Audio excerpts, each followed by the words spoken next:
Hello, everyone, and welcome back to the DPC 5 seconds qualifiers. We now remaining. are kicking off our second round of the Open qualifiers, day number 1, which means we're back to the best of 1 format. And back with me here is DKtruman alongside myself, your SeekNStrike, bringing you the coverage for what is going to be a short day today. Because Truman, we've only got 30 teams that signed up today.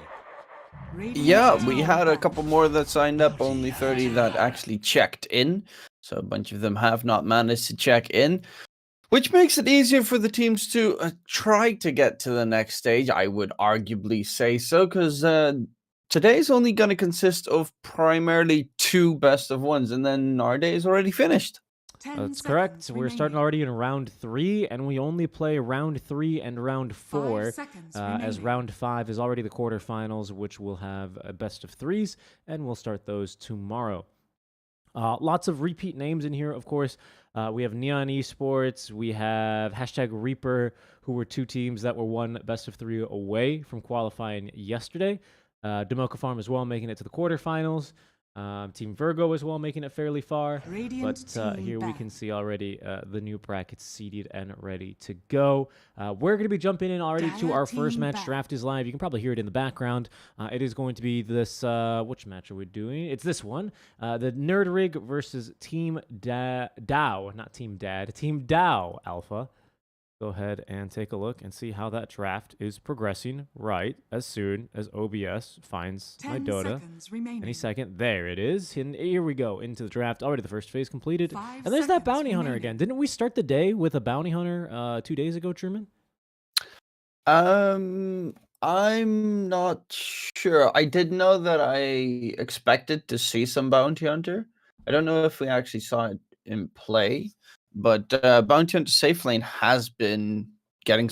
We did discuss it, I remember, because we were talking about, what position is the best for a Bounty Hunter at the moment. And maybe mid, maybe Safe Lane, support, it still does not look that great. But yeah, it is an interesting choice. Here up against a Mars Hoodwink, which is a super strong lane. 10 seconds remaining. Yeah, and... a very mean one as well. It's a classic. What young god on this team? I think you said Yamate as well is on this team, isn't he? For Nerd Ring, or was that Team Dow? I thought it was Yamate, but that was something someone in chat said yesterday, 2 days ago. So they're playing with different names, so we can't really see it until they're actually in game, which is very annoying. But we'll see at that stage. At least we know that Young God is in the team, and well, we know Young God. Yes, we do.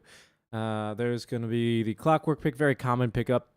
Do wonder where this bounty's going to end up going. Already, you're doubling up on your invis kind of initiation and scouting. So Nerderig may decide to go more into the vision route. They can't really pick a Beastmaster, which has been a very, very, very popular option ever since, of course, TI. But he's pretty good against these kind of division lineups because you just send out your boars and your hawks and your helm of the overlord unit to tank and scout for you. I do wonder what Team Dow. I mean, I would say your initiation's maybe good enough just alone with this Nyx Assassin and a Blink Dagger. Eager to see where they're going to take it from here. The classic WoW. He needs to use the phase shift. He will. Enchantress. Wow. You do need that entire combo of everyone just spamming WoW, though, to just spice it up slightly. The old Seb!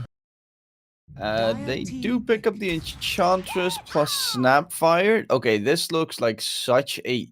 They have 4 supports on the field on Team Dar. Yep. Yeah, they have 4 supports. So, if I had to guess, it's a core Snapfire and a core Bounty Hunter. I've also seen offlane Enchantress. I've seen it too. So I wouldn't be the most surprised. I think I've even seen this Enchantress go mid. I don't know if Topson was playing it for a while. It was Gunner that played Enchantress mid in NA. Yeah. Topson probably also played it because I think he played Hoodwink mid yesterday. Guy's wild. Oh, did they do that for the old G games? Yeah. Oh, pretty cool. Yeah, I don't know. I think it could be It's a Nyx support, I think is really the only thing we can say with certainty at this stage.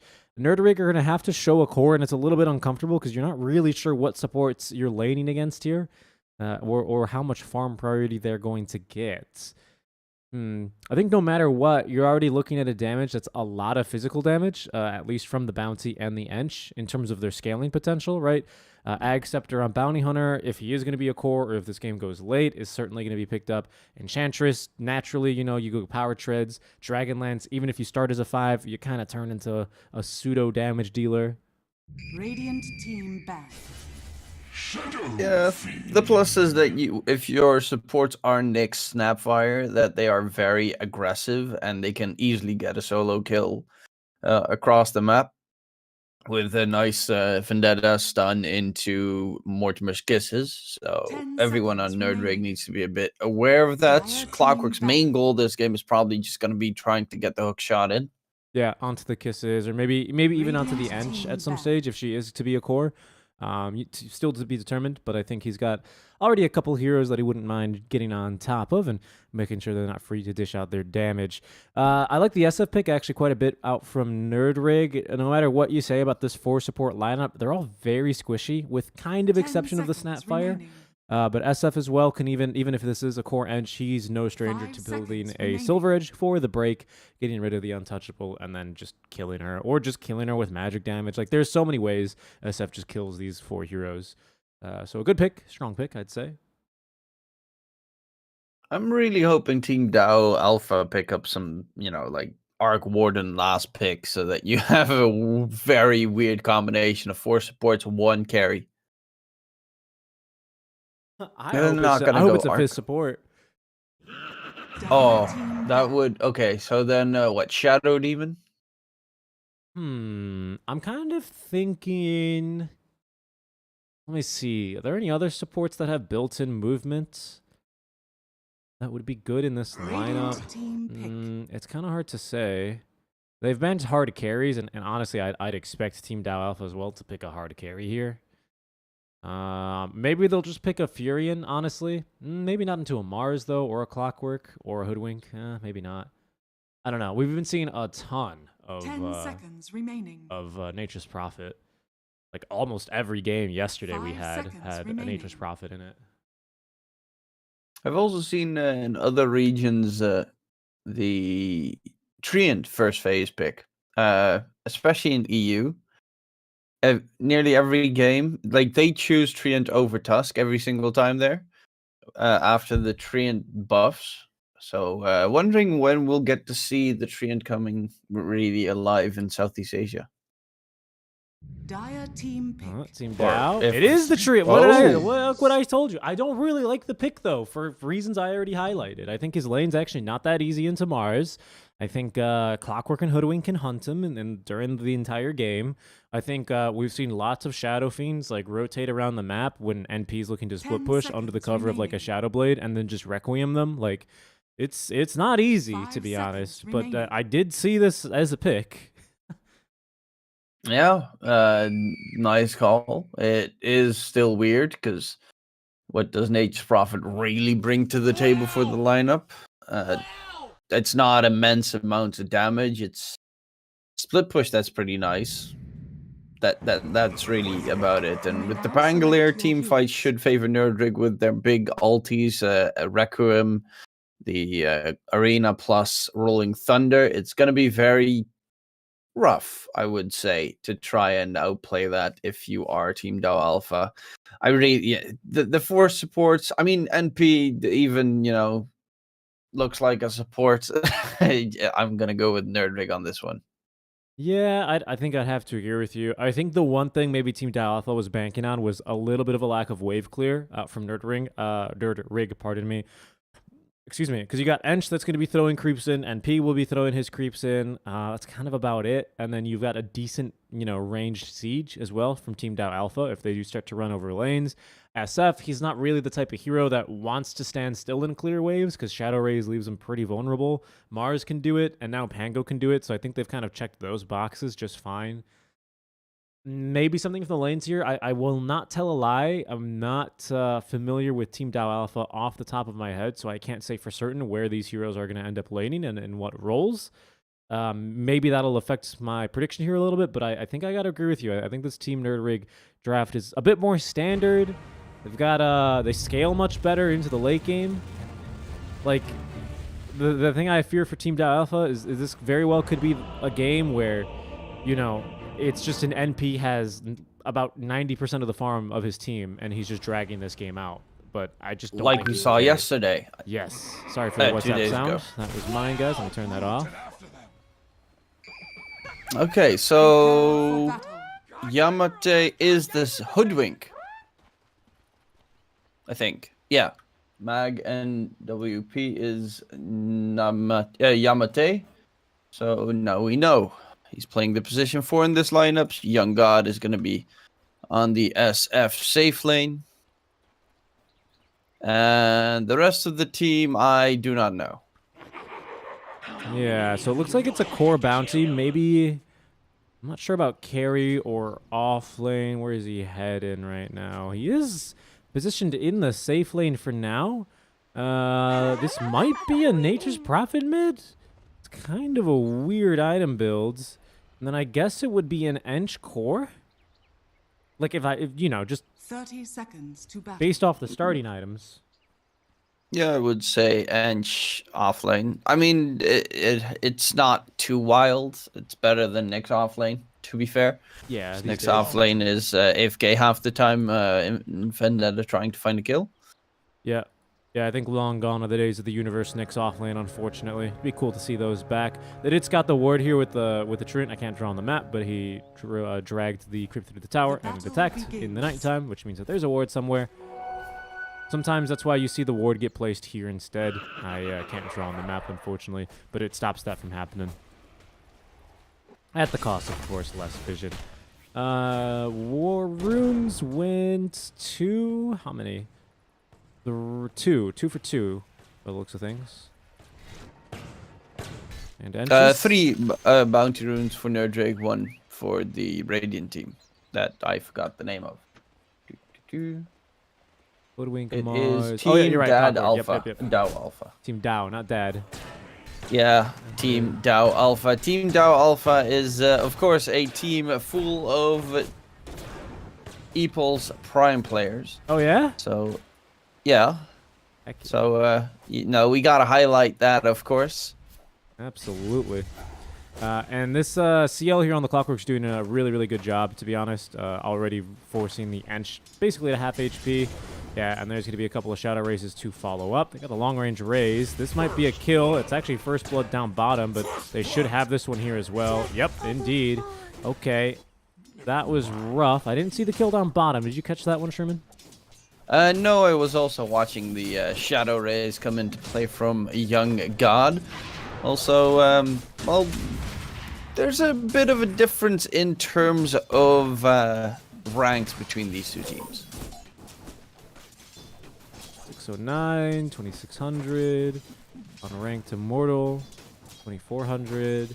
Okay, I mean, Radiant's still, I would say, a high-ranked party in general. 152, 23, 356, an unranked, and a 62. Yeah, wow, that is that's a pretty big difference here. That's a pretty big difference. Yeah, and the unranked is Yamate, Ah, which is one of the OGs of the Southeast Asian region. yeah, it's He's 32 years old at the moment. wow. I actually had no idea. That Yeah, he's Grandpa Gaming. He might be the oldest player in CDPC then. I know when Dendy was 31, 32, he was by far the oldest player in Eastern Europe. Div 1 and Div 2. For him? Would have to go for the stats, yeah. Before the, you know, if they actually make it through to see who's the oldest and the youngest. Yeah, of course. Well, but that's what I said, in the qualifiers. This is a rough start, though. Young God, he's got a, he didn't even need to use the mango there. Has another kill. That's 2 kills already for the SF. Enchantress sitting at 3 and 2 right now for last hits. The Bounty Hunter down at 7 and 2. Things are looking a bit more difficult. Bounty at least doing okay. And honestly, mid lane is not going all too poorly, all things considering, for the NP. This very much strikes me as a you farm, I farm kind of lane. And you'd expect the Pango to have a small advantage just because he's melee early on. Yeah, it's all in all looking pretty good for Nerdrig. They also have the lane equilibrium in the bottom lane on their side. Yeah, but top is just too one-sided. That's another kill there, and he's going to have to walk back to lane now, which is going to be very painful. TP still on cooldown for another 45 seconds. Yeah, just made a little bit of a mistake there. He just keeps, continues to overextend, and he had a nice two-man stun, and then kind of turned around for an extra auto attack, and just couldn't really afford to be there any longer.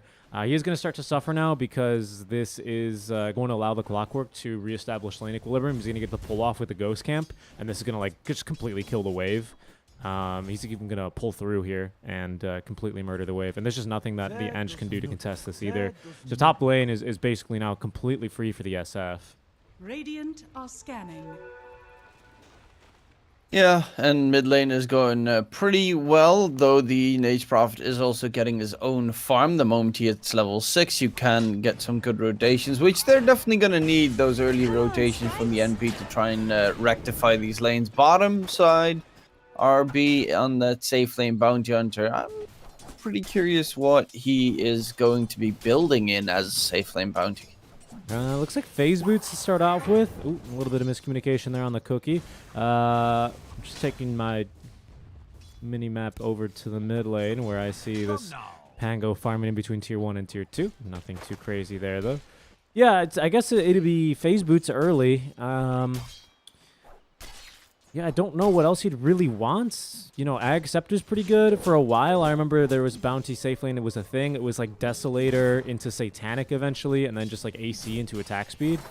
But Ag Scepter's a little bit better now these days in terms of just pumping out your DPS. Oh, careful though. I think this is a dead Snapfire. Cookie, not bad. In fact, they might get a return kill onto the Mars. They will. Nicely done, even using that Shadow Walk fade delay. 3 heroes top lane as they try for a kill onto Young God here with the rotation of Usagi. Not going to work out for Team Dow. You probably need to wait until you get Wrath of Nature on the Nage Prophet to really make that play happen. The plus side in the bottom lane is the fact that Bounty got the solo XP for that kill. So he is now level 5 and with level 3 Janata that is starting to really hurt even for the Mars plus easy money. Yeah. Every single time. A little bit of bonus money. Let's see. Yeah, Greed is good. Oh, he's going to get another. Oh, almost got another one. And did force the spear out, though, quite defensively. And that's a Mars that just TP'd back into lane. Careful, though. 6-minute rune is going to easily go the way towards Nerdrig. But it actually, Clockwork picked it up because it spawned top, I guess. Usagi is, I think, just going to, avoid this. Okay, having a bit of difficulty, but there's no more bushwhack. That's a little bit of an awkward Rolling Thunder. Didn't really quite work out as effectively as I think they were hoping for. Not really many bounce targets in the mid lane. No random rocks lying about for the Pangolier to use. So a bit problematic. Though top lane also problematic. The Enchantress. There's a chase onto the ENG. And caught inside the cogs. So a nice TP rotation from Usagi might be useful. Does he get the damage in? Just barely. Got the kill, but he dies actually. Well, he splits the bounty at least, but he does still die to the enemy mid. That's not ideal, but it does at least slow this SF's farm just a touch. On bottom, lots of money being stolen. 18 gold. Why was that only 18 gold? I have no idea. Now it's 28. Okay, maybe it was 28 and I just didn't read the number correctly. Either way, I think that GR is going to take a death on the Snapfire. I believe death number 3 for this lane. So already really starting to become quite difficult here for Team Dow Alpha. Well, luckily enough, Usagi he did die once, but he still is top net worth in this game. He's doing pretty okay. The only one that's really struggling is the Enchantress. And, well, the Bounty Hunter did just die, which is slightly unfortunate. It's almost level 6. That wasn't even to Arena. Oh, yeah. He just died. Rolling Thunder. It's a tough lane. Uh-oh. Yeah, Top lane. Oh, quick no. Quick adjustment there by the Pango mid-roll. We've got the Nan Pete trapped inside the cogs. He'll get down the support. Maybe Young God as well is going to die here. Oh, no. He got the Requiem off. The cooldown. Oh, didn't have the Impale in time, unfortunately. Now RB doing what he can, but is not going to be fast enough here. Make that big of a difference. 3 dead. It is 3-12. It is getting out of hand pretty quickly, and that death right there, when you're so close to killing off the SF, that is a very tilty death. Because that would piss everyone off. Yeah, that one's kind of rough for sure. And he's just going to receive a couple of bottle sips, courtesy of the mid. He'll defuse the bottle anyway. And SF is basically back in business, farming alongside the map.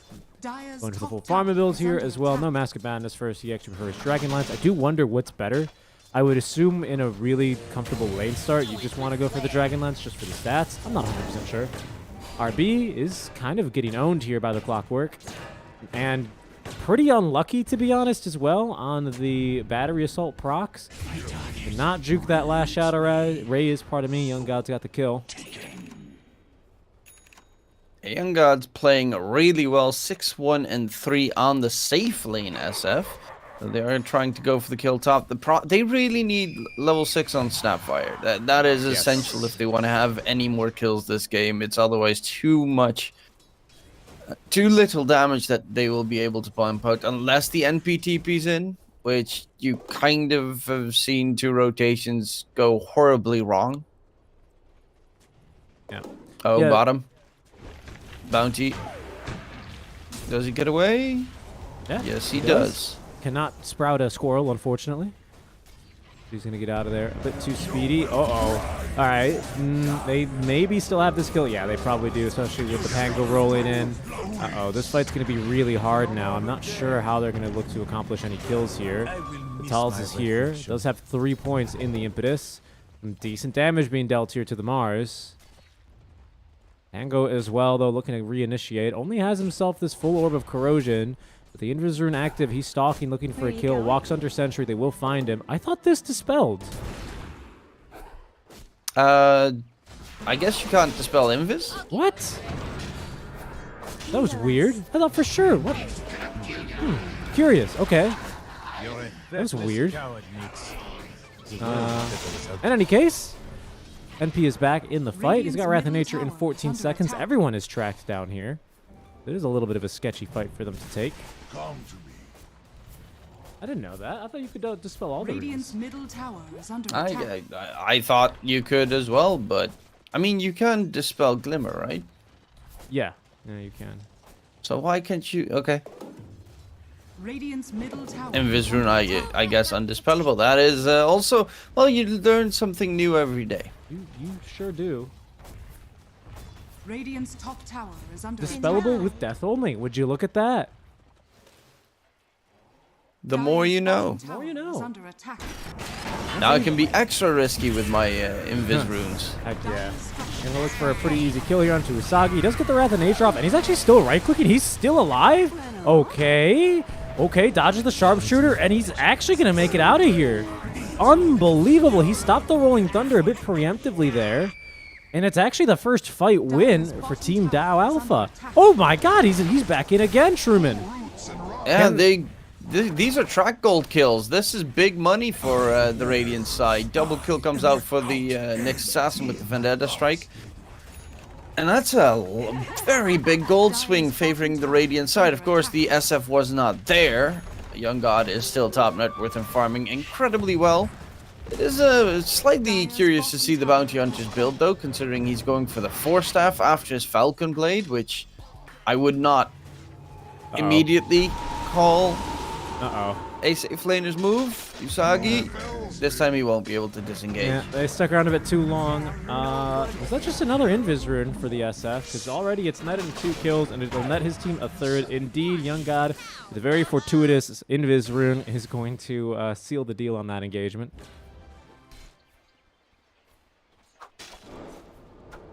Yeah, 4-staff Bounty Hunter. Why? I guess think it's for clockwork. Yeah. But it's still, you know, not the item you'd expect. It's still a little weird for sure, but he does kind of just get destroyed by clockwork 1v1. It just doesn't have the right-click damage to kill a clock. So, I mean, I guess it makes sense. Otherwise, you just really can't play the game. This entire team, to be honest, kind of gets destroyed by clock. Except for maybe Snapfire. There's a little bit of cover there. Cookie's pretty good. They're in a pinball zone, though, so this could get really ugly real fast. Fortunately... Oh, wow, that's Diffusal Blade done. No, that's not even Diffusal Blade done? What? That was so tremendous. Yeah, that was tremendous amounts of damage. I guess they are pretty low HP heroes in general. Like, they both have under 1k HP, so... It is easy pickings. We did highlight that previously. Nice cutting of the tree there, but does he get away? He's trying to juke his way out of there. Yeah. Unfortunately, there are 5 enemies right on top of you, so there is no disengaged chances. They'll take the tier 1 tower towards mid and open up the map even more on the dire side. See, and that's exactly what the what's it called for, the 4-staff, right?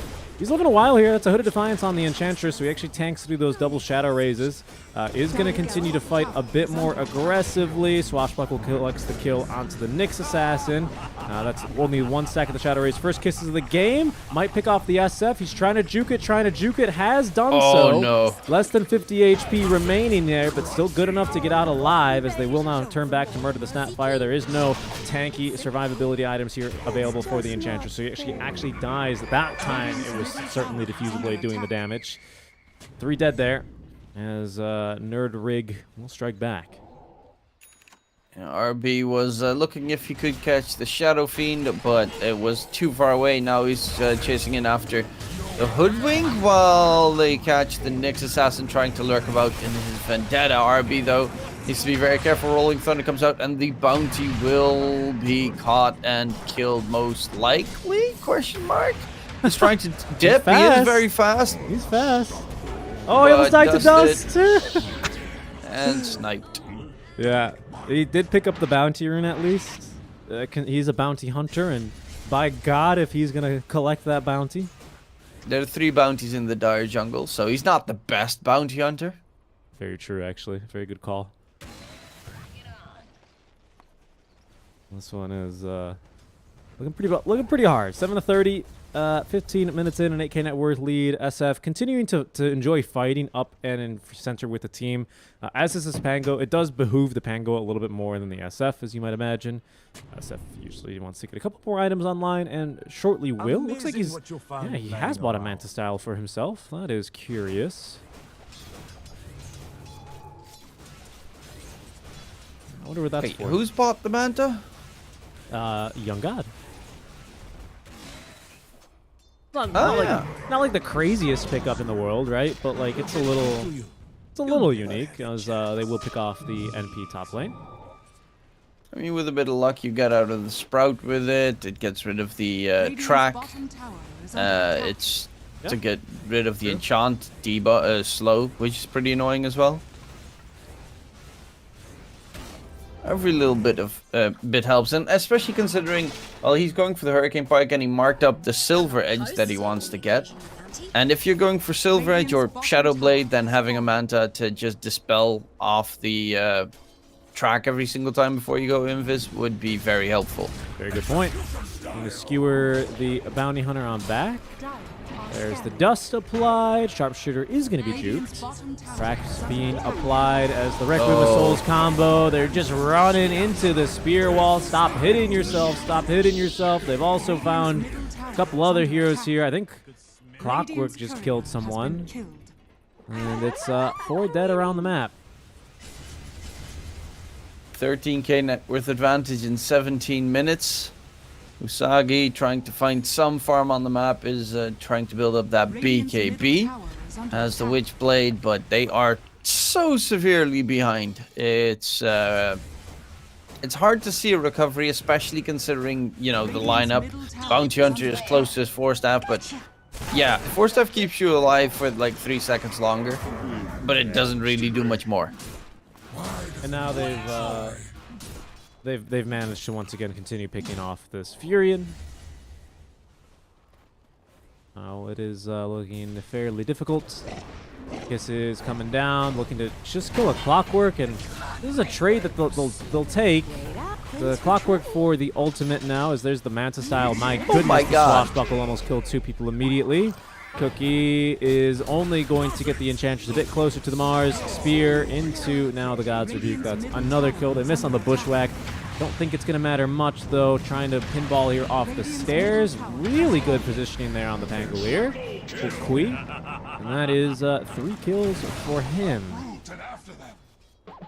Well, that's not a bad Pango performance. 13, 1, and 12. Good rotations as well. Has some very nice rolls, except the one mid earlier, but, you know, there was nothing to bounce off of, so it's a little bit unfortunate. Using the Manta to tank Roshan and taking the Aegis. They're really, they're getting their objectives. Yes, they are. Yes, they are. In goes now the Pango to try and get these lucky shots onto Roche. And, oh, they also see themselves a Bounty Hunter top lane. So, without delay, they will miss the spear. Arena is set up. There's the dust. Now they know where he is. Oh, nice job cutting the tree, though. Is going to make this sharpshooter a bit more difficult, especially thanks to the 4-staff. Can they burst him in time? Requiem of Souls? Nope, not going to happen. Well played by the Bounty. Well, he stayed alive at the very least. Next item he's building up is going to be the BKB, which is going to take quite some time. NP is also going for his BKB, and the Enchantress is going for a pipe, which, you know, I get to a bit. It's not like they have the most amount of magic damage, though. It's primarily physical between the Pangolier's Swashbuckle with that Diffusal Blade, the Mars being also a lot of physical damage, and the Shadow Fiend. Yeah, yikes. I don't know if you saw that. They were baiting. They were baiting the Six Assassin. They saw him the entire time under the Sentry Ward. And the Snapfire, or sorry, the Hoodwink just like AFK'd underneath the tree. Dire's middle tower is under attack. This is looking fairly decent, I would say. But of course, you know, this is also one of those games that for the Nerdrig lineup, they need to be very careful, because in best of ones, you can get super confident if you beat a team that, you know, arguably is at a lesser rank than you. And then all of a sudden, the next game you're up against a team that is either equal or maybe even stronger than you, and then you still play the same, you know, free and loose playstyle, and you get completely obliterated. Yeah, very true. We'll see how restrained they can be in their next match. But for now, sieging up high ground. They are playing it quite patiently. There's the Rolling Thunder. They found themselves the carry Bounty Hunter. He's got his 4-staff ready to use, but he's perma-stunned and killed Sharpshooter, even not necessary. Pango, beyond godlike. I think that is, yes, indeed, his 14th kill this game. Liquipedia only posts usually the top 16 teams or the top 8 teams. Requiem of Souls, Arena of Blood, they did commit 2 ultis just to kill Nyx Assassin, who's got buyback. Full Pipe of Insight as well is ready to go. Dire's bottom tower is under attack. I will quickly link the bracket for that man in chat so that he can check out the teams and their specific players that are included. Neon Esports is also playing in this second iteration of the Open Qualifiers. Did not manage to make it yesterday. Did get pretty close, though. They did? Oh, that they did. See any other games currently. Hey, Team Wallop is back. Wow, there's a basher on Pels. Hookshot finds the Bounty. Right click's tearing him apart. Good interrupt by the Nyx Assassin, but the stun following up from the Hoodwink condemns the Bounty. 3 dead. It's all the squishiest heroes. And he's still alive. Actually got sent back by the Fear. I'm not sure what he got sent back by there. But in danger now. And dead is going to be the Snapfire. Not have kisses anyway. And back up to the high ground. They go. Young God tanking the tower here. Might... No, okay, he's going to stay alive. And he still has the Aegis for a minute and a half, so he wouldn't mind dying so that he at least has his mana back. While top lane, Nusagi is trying to get some split push farm going on, maybe even try to pressure the tier 2 tower if he could, because standing in your base is not really going to help if they one-shot all your players. Wow. Ouch. DKB active, bashed immediately, a hook shot dead. Got buyback. RB being ran down, and he's going to die to the Spirit Vessel. 2 trapped inside now the Arena of Blood. No bashes there, but there's going to be the God's Rebuke. All 5 dead. They're going to throw in the towel. They did manage to take down the Clockwork, but final kill score 9-52. Or the one-sided affair, this one, Truman. Yeah, this was a complete stomp, as I think is also the case currently in the Neon Esports game. They are, I think I saw something like 37-6 ahead. So they're also having a pretty good time, but we'll quickly look for a game in the meantime that is slightly more even, I would say. Yeah, there's only a couple still running. Looks like Raze versus Kobolds, Demokafarn versus Zem, Hope versus YG Rebo. versus Flux is even. See if we can catch that one. Where you at? Where you at? Oh, yes. Thank you very much. I did not look at the lineups, so he might have a very boring game.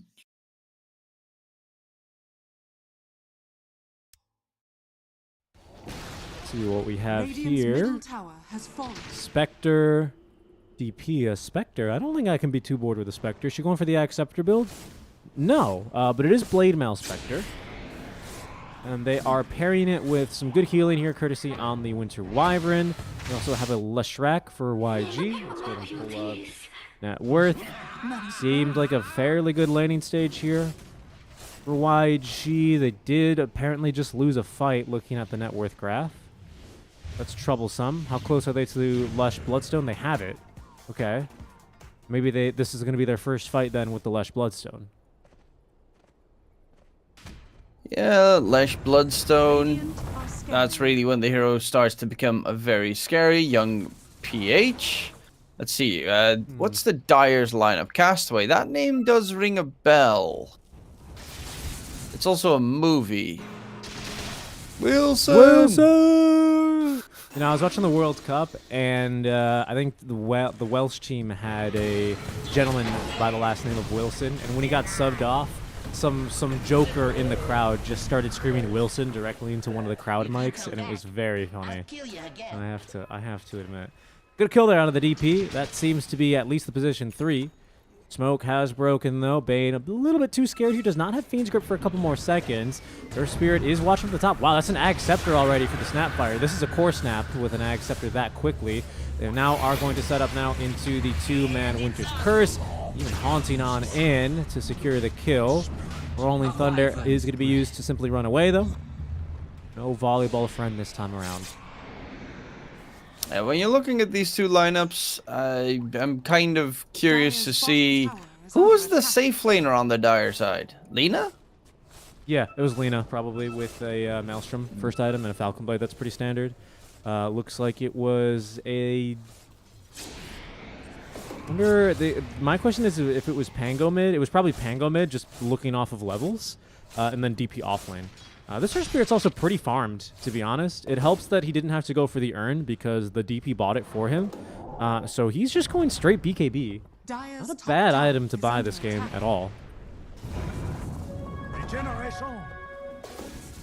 Yeah, it's interesting choices here. And also the heroes, obviously. Spectre coming back with the Blade Mill build into the Manta style. You got Leshrac. You know, I've seen too many Bloodstones. I despise Razor in this current patch, but at least it's there. Jumping from Maximus. They're going to go for the Lesh. He doesn't have Bloodstone for 10 seconds, though.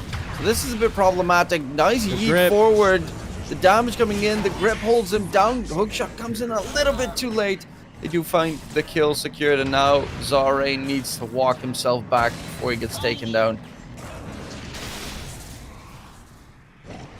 This is We're going to follow this up. Castaway. Yeah, can't juke these. Down he goes. 2 for 2 trade.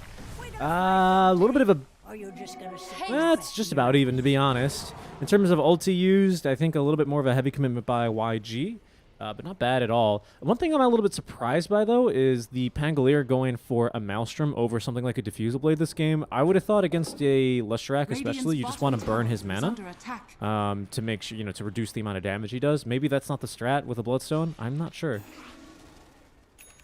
I'm really not sure. Rock it on. First Spirit is very active of the Flux side.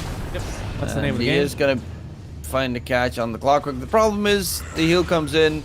Shoti also has an Axe plus Shard, so this Snapfire is a pretty busy one. Awkward fight.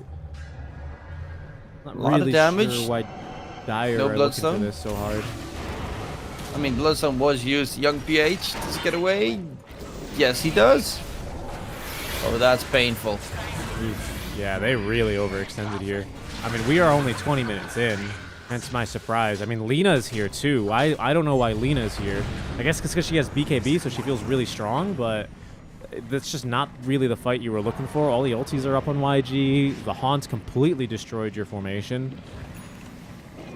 Uh-oh. And there's the gobble up. Gobble, gobble. One of the most fun and also most game-destroying spells in there because so many times I've seen my teammates get yeeted in the enemy's fountain and then we lose. Okay, BKB activated to chase. And Lena's just going to TP away because they've realized this is not a good fight now. Rolling Boulder on in, giving chase, but can't quite find anyone else in time. Does the core for you can use a spec ulti to swap a mid-snap cookie to travel essentially globally cookie stun someone's sword? I don't know, actually. That's an interesting idea. I thought when you were in the middle of an animation for cookie, you couldn't act. So I thought you wouldn't be able to reality and swap between illusions. Is it kind of like when you spirit? I don't think so. When you Spirit Breaker in? Wait, what do you mean you don't think so? I don't think what Amankira says. It's just globally cookie stun someone. It says still work. Did that work ever? I don't know. So what I'm thinking is maybe it's like the Spirit Breaker thing where you charge away and then you throw a cookie after them and then the cookie travels a little bit slower than Spirit Breaker. Oh, like that. I think it just vanishes. Because you essentially teleport.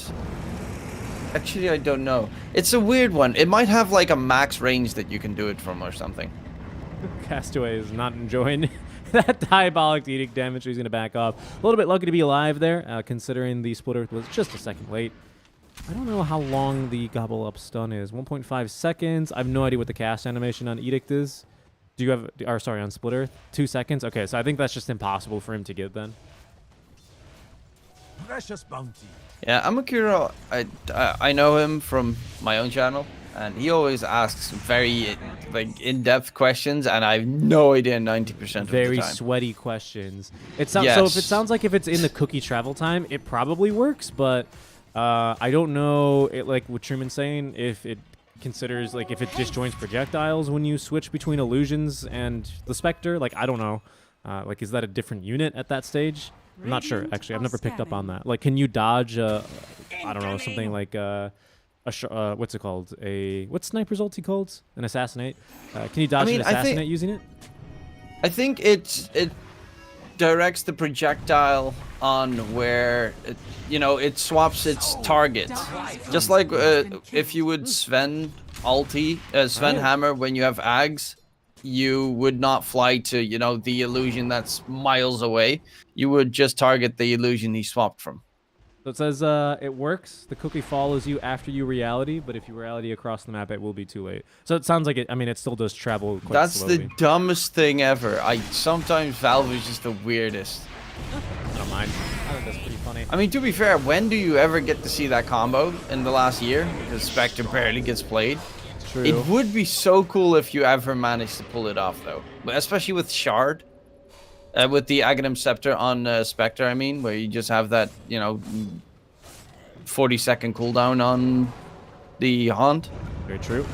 I know where this Wyvern is. There's like 3 people on the cliff. Now make it 4. This is the busiest cliff of all time. RTC would be honored. Yeah, seriously. Party in the trees, but they actually just came back pretty significantly on the Dire side in terms of net worth to now go for Roshan. Yeah, and well, unfortunately the extra didn't last too long, but it did end right around the Roche pit. And with the lucky shots here, you should be able to take down Roche here fairly quickly. Virgil really wants Roshan to pounce. And that's why, because they're in, but it's going to be the Lina who clutches the Aegis. Rolling Thunder used to try and get them out of here alive. Unfortunately for Eternity, he is going to likely go down. No, maybe not actually. He's got Spirit Siphon charges. Silence. And there's the silence. The roll in as well from the Earth Spirit. All 5 heroes alive on the Dire. The Third Spirit might have bit off a bit more than he could chew here. But, oh, they cancel the Fiend's Grip instantly. Oh no, and now, well, that was not the best Winter's Curse, unfortunately, but the fight still looks really darn good here, despite that from YG, even if it did mean they lose the Spectre. Hello, I like Bloodstone. Stupid item. Well, I mean, to be fair, I mean, he was full HP, man. I don't think they were going to kill him anyway. I think that Earth Spirit, they were feeling themselves pretty, Yeah, but the fact that he also doesn't lose any HP. Like you start that fight with full HP, you end it with full HP, even though there was a decent grip, there was a Rolling Thunder plus Magnetize on you. Sure, should do some damage. Sure, but to be, you know, in the Lesh's defense, he canceled that. Yeah, that was a very good splitter. Yeah, so he wasn't gonna die. I mean, nothing was gonna kill him there. That was really. I just want to hate on Bloodstone. Okay, let me hate on Bloodstone. You can hate on Bloodstone. You just gotta Razor Bloodstone is the dumbest thing ever. Every patch, who said that? Someone tweeted that every patch that has a Razor in it is a horrible patch. I don't necessarily disagree with that. Do it with It is one of the more, you know, boring cores, I would say. It doesn't bring any thing significant. Static Link, stick to someone, dance around them 17 circles because you are hasted. It's cool to... I like the idea of really highly incentivizing item spikes on certain heroes, like Alchemists, like Razors, but they can become a little bit unfun because they just kind of rely on the strengths of items, some of which can be overtuned. So I think that's what we're kind of suffering from, for sure. Yeah, luckily enough, Wraithback is... significantly nerfed. Thankfully, yes. Radiant's top tower is under We can have attack. real offlaners again. Such as Snapfire with Ag Scepter. And now a Blink Dagger.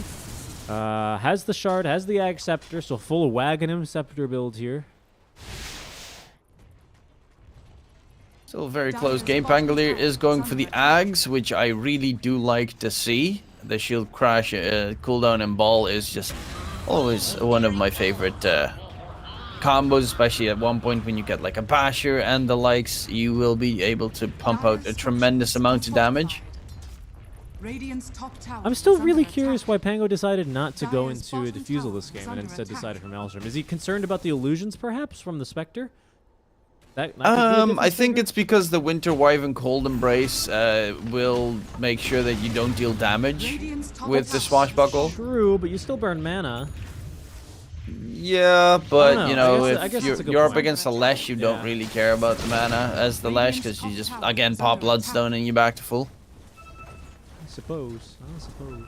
Dire's bottom tower has Anyone fallen. building a pipe here, by the way? I guess Earth Spirit really could have built one, I think. He went BKB Radiant's instead, top which I tower think has is a fallen. fine item, but Dire's I bottom would tower still like to see is them under build a attack. pipe. It's a little late now. I don't know who would want to build it this late, but reducing a lot of this Lush damage. Sure, you know, he's no longer as, you know, held down by the Radiant's Wraith middle Pack. tower is under But attack. I still think just reducing his healing in the fights and reducing the amount of mana he can convert is going to be useful. Good strat. Let's roll in here. Use kill on the clockwork. Dire's bottom tower God is like under Lina, by the attack. way. Flawless games with I have 9-0-4. not even checked out their ranks. Let's see. Dire is their DP and their Bane are pretty high ranks. The rest slightly less so. And obviously YG is YG, you know. Though it would be nice to see them in the DPC. There was a team that you kind of expect to be there, but they kind Radiant's of middle tower is under attack. never make it. True.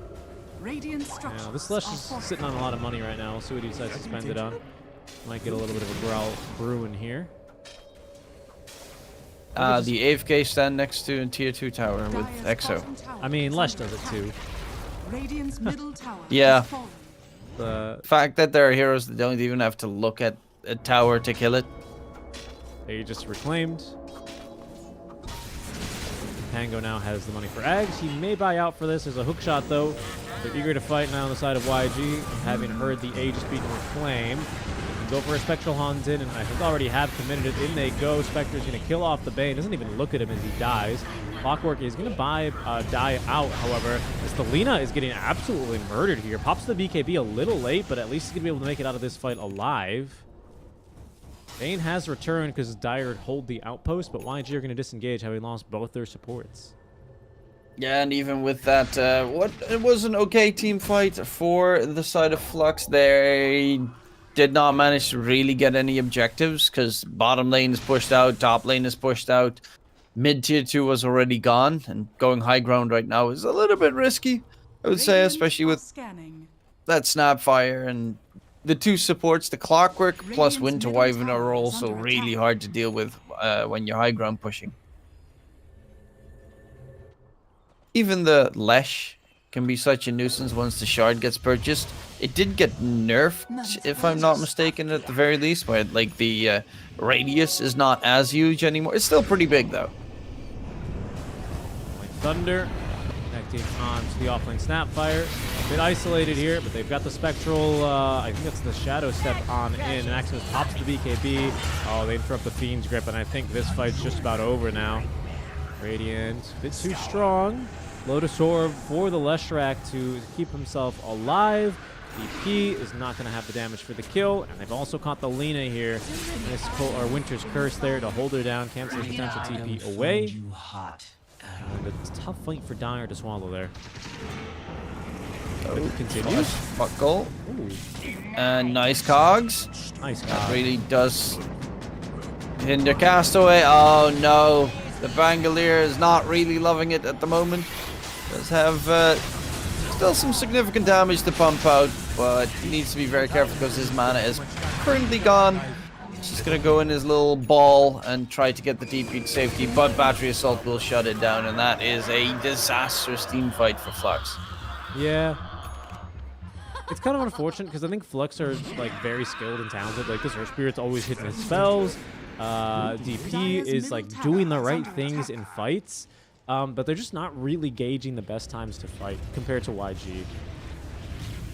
I don't know what it is. They're not really like calculating their strengths to enemy weaknesses correctly. This is a best of one. That's correct. We are doing Dire's best middle of tower one is under attack. today. Middle tower has fallen. Just a couple more rounds of. We only got 30 teams to sign up this time around. So that means we're only doing 2 rounds, guys, today, and then we're going to do 3 rounds of best of 3s tomorrow. Supplements.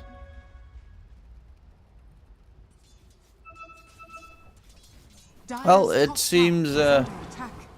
Of course, that there are some interesting teams that have made it through already. I'm quickly Yep, gonna yep. go brackets in a second, but there's a big fight top lane. Young PH could be a big target if they kill him. He does have no bloodstone for 13 seconds, but the gobble keeps him alive, and Young PH gets himself back. Nice curse as well to keep them delayed from chasing for more.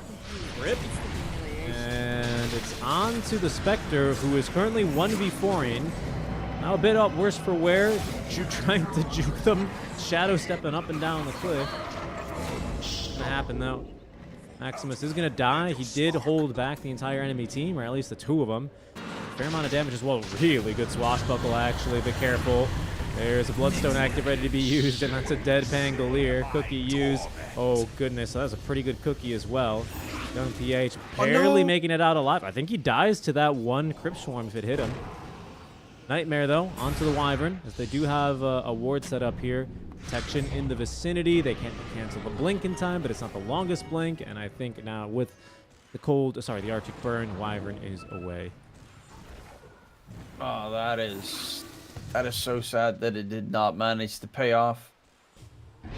Well, that's a bit unfortunate. Lund is even aggressively hunting for more, but that definitely gives off the fact that YG are going for the chase parasite. Can he even get away? Nope, the gobble will be yeeted on top. Young GH will be able to get himself onto a monster kill streak. He's got Blink, Bloodstone, Shivas, Lotus, Boots of Travel. He's got so much armor on that Lash. Man, this Oh, is nice hook shot. the pendulum swinging back. Lina pumping in damage from range. Maximus gonna have to BKB to live.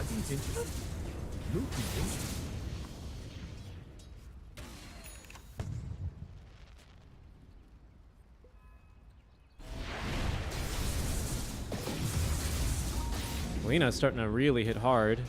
Has the Silver Edge, so breaking, of course, the... Is Spectre the only hero in the game with 2 passives?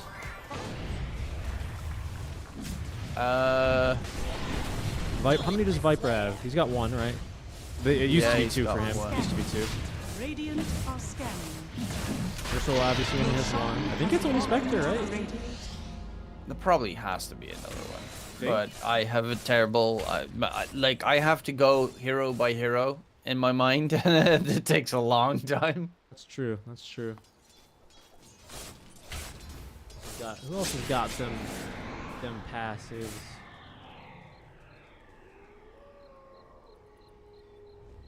Curious. Fight breaking out, but where is the question? Looks like they're not really so much hunting the Spectre. Spectre's hunting out. The MKH is now godlike. Cold Embrace is good. I think that's a reality now. Onto Virgil, who is getting bashed and is dead. Only Thunder is good here, but it's not going to be enough damage to even get through the clockwork.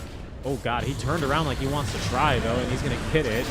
Okay, good damage onto the Spectre. She's a bit worse for wear as Eternity's going to pop the ultimate. They get the Earth Spirit, though, just clipping him there with the Split Earth. The fight's looking bad now. No, Dire are going to be backing out of this one. Flux, ooh, just barely escaping there. Yeah, it's looking pretty good for YG at the moment. Flux gets slightly outdone every team fight, and they really need the Lina especially to just be able to pump out the damage, especially with that Ayaskadi now finished on her. So, yeah, Crystal has 2. needs to keep that Spectre away. Very true, very true. Lifestealer has 2, does he? Really? Oh yeah, he's got open wounds and... Not open wounds, he's got feast and whatever they changed that one to. Cast away. Trouble does get away. Unfortunately, I don't know for how much longer. Ooh, yeah, the gobble up even. Not going to be doing much there.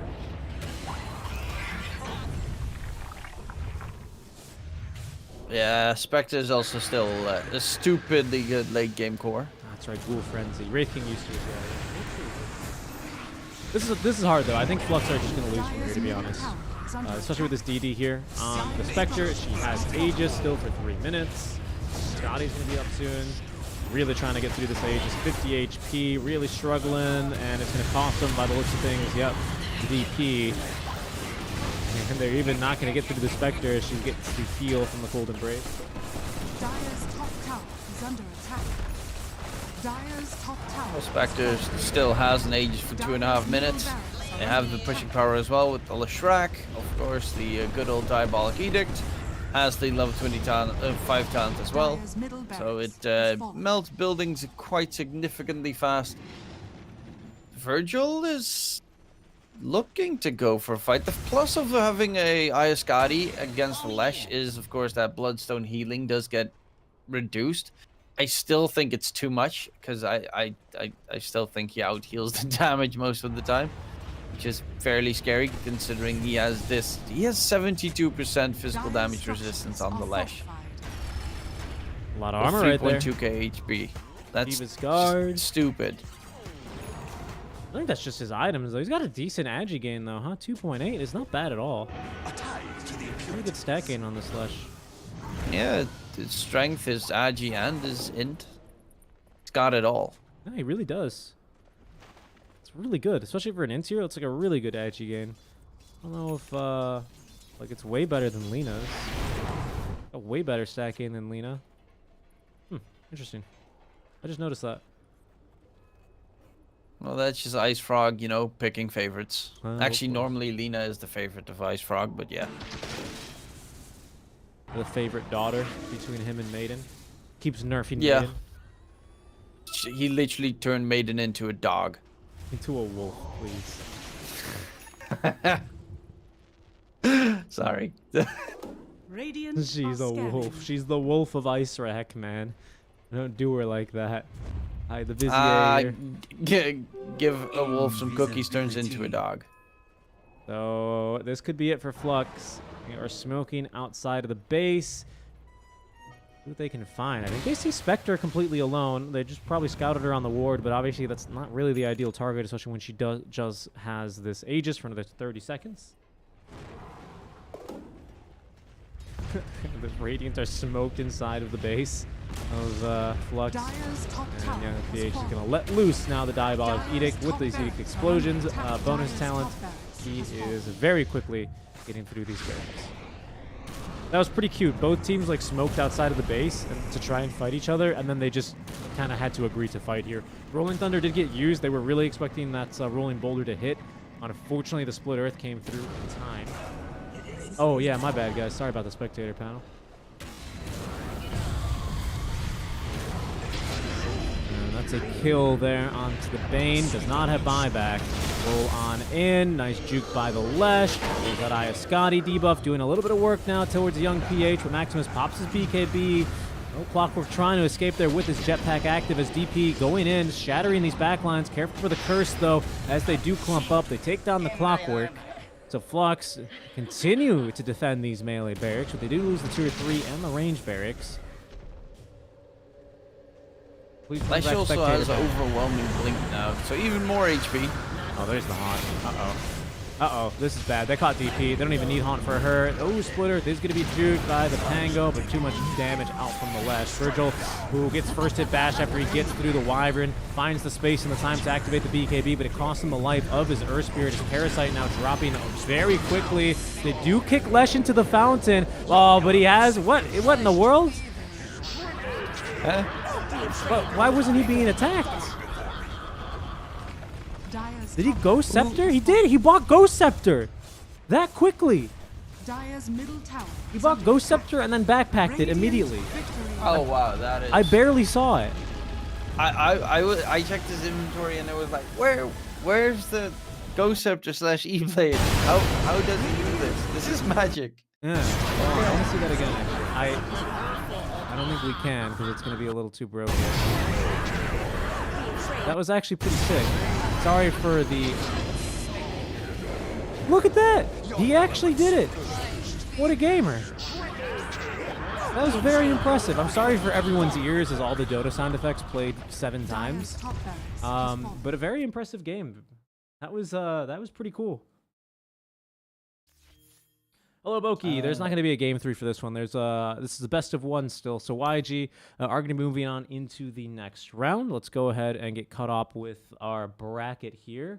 Neon Esports are going to be playing YG. Let's spectate that match next, shall we? Yeah, I think it's gonna take a couple of minutes to get ready. So you might as well pick one of the games that are slightly closer to the end, I would say. Oh, I was going to suggest that we go to a break. Just for Oh, about that 10 could minutes. also be the case. Yes, we're Yeah. going to go to a quick break, guys.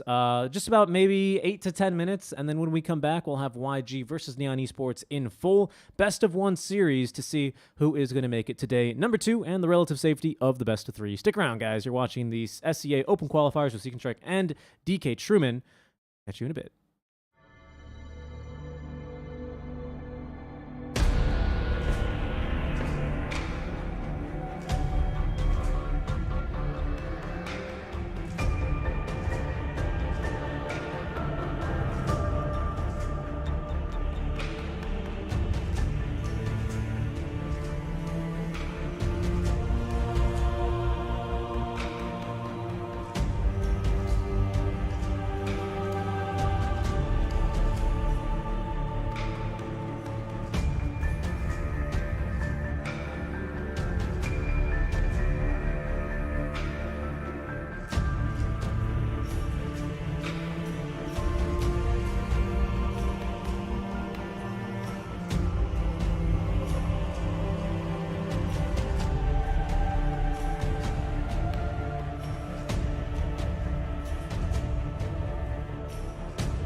Hello everyone and welcome back. Sorry for the bit of the delay. We were trying to wait for the Neon Esports YG match, but that one's not starting for about another 10 minutes or so.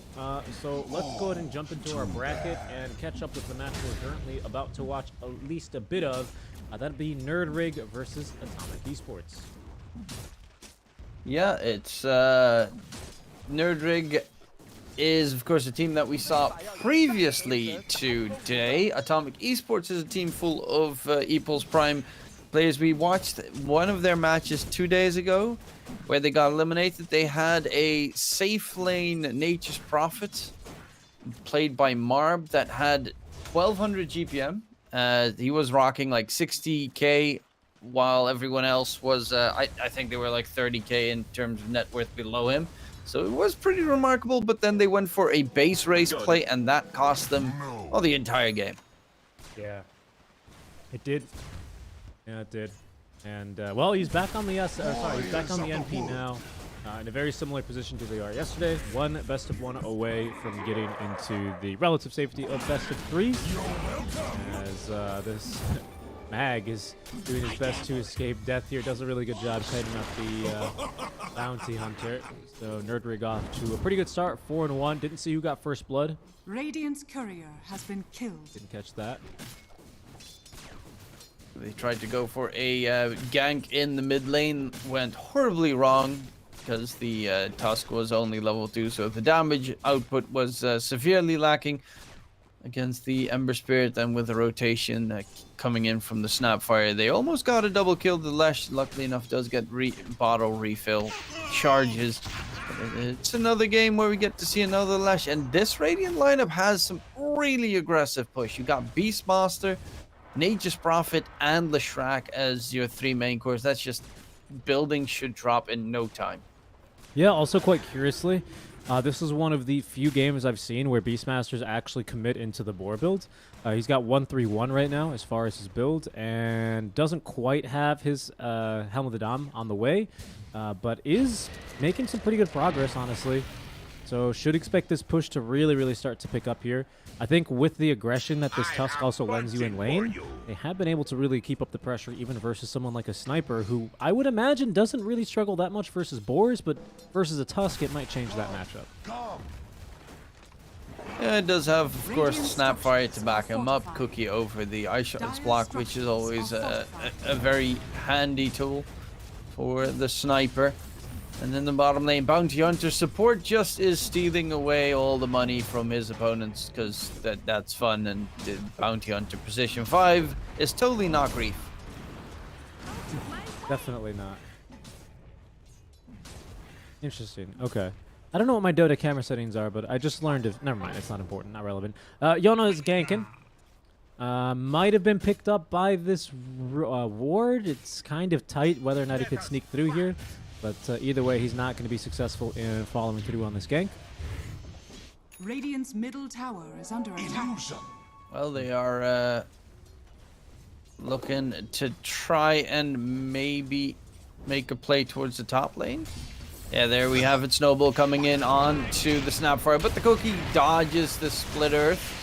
And now KT needs to be careful himself. Shrapnel comes up on top. Nature's Prophet ulti as well with the rotation. Marb going for the gank from behind. He is level 6.5. And will be Kui Ember Spirit as well.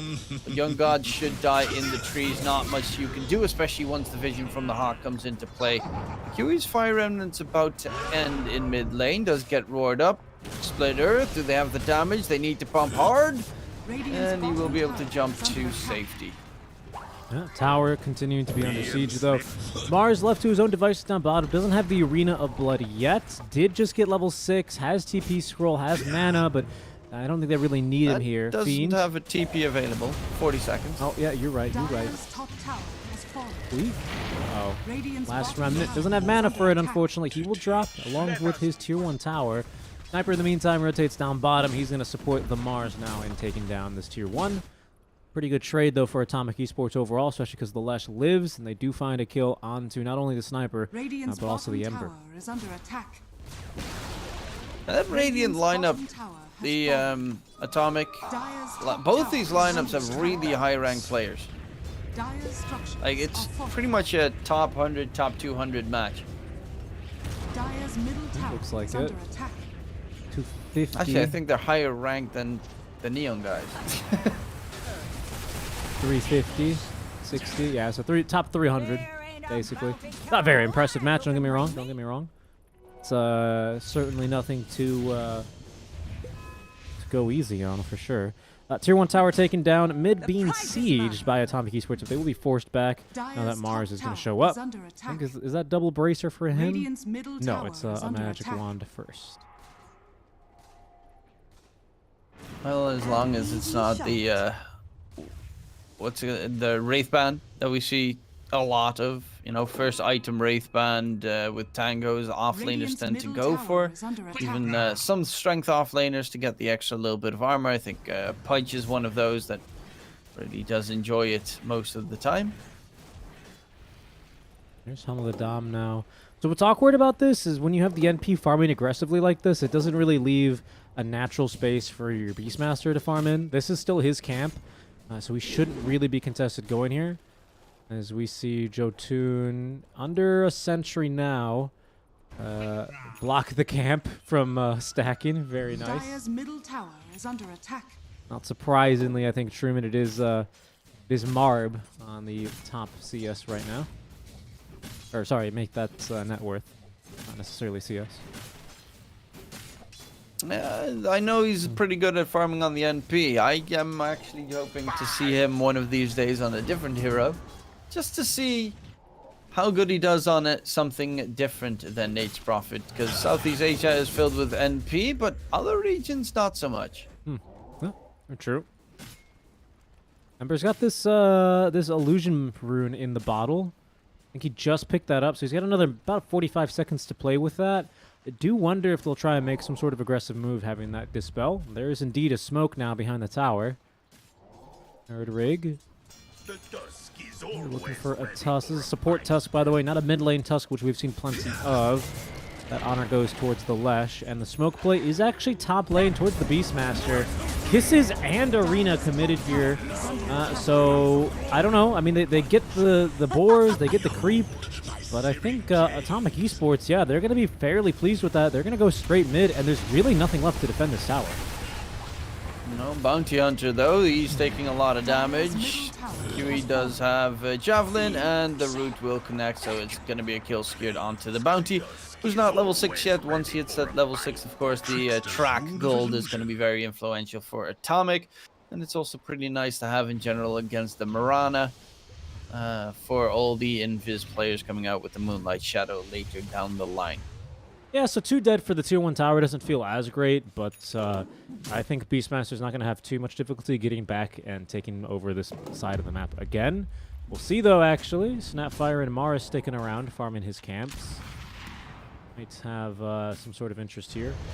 Huey does get himself back with the Fire Remnant. Chase from Katie a little bit deep, and he will be spotted out by Gan on that Mars. So, Surprised that snowball another hit him. kill. I didn't think it would. It's pretty far away to me. Yeah, looks can be deceiving. Very true. Dire's bottom Pudge tower hooks has are fallen. very famous for missing and then still hitting. Or hitting right and then missing. Going right through someone and, okay, yeah, sure. Magic. Yeah, very much magic. Here goes Jotun again, up to level 6. Gonna steal a little bit of Money. gold from you. Thank you very much.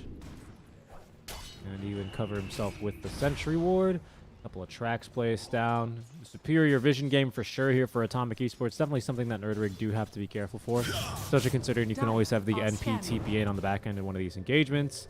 Lesh doesn't have bots. He may at some stage. We'll see what he decides.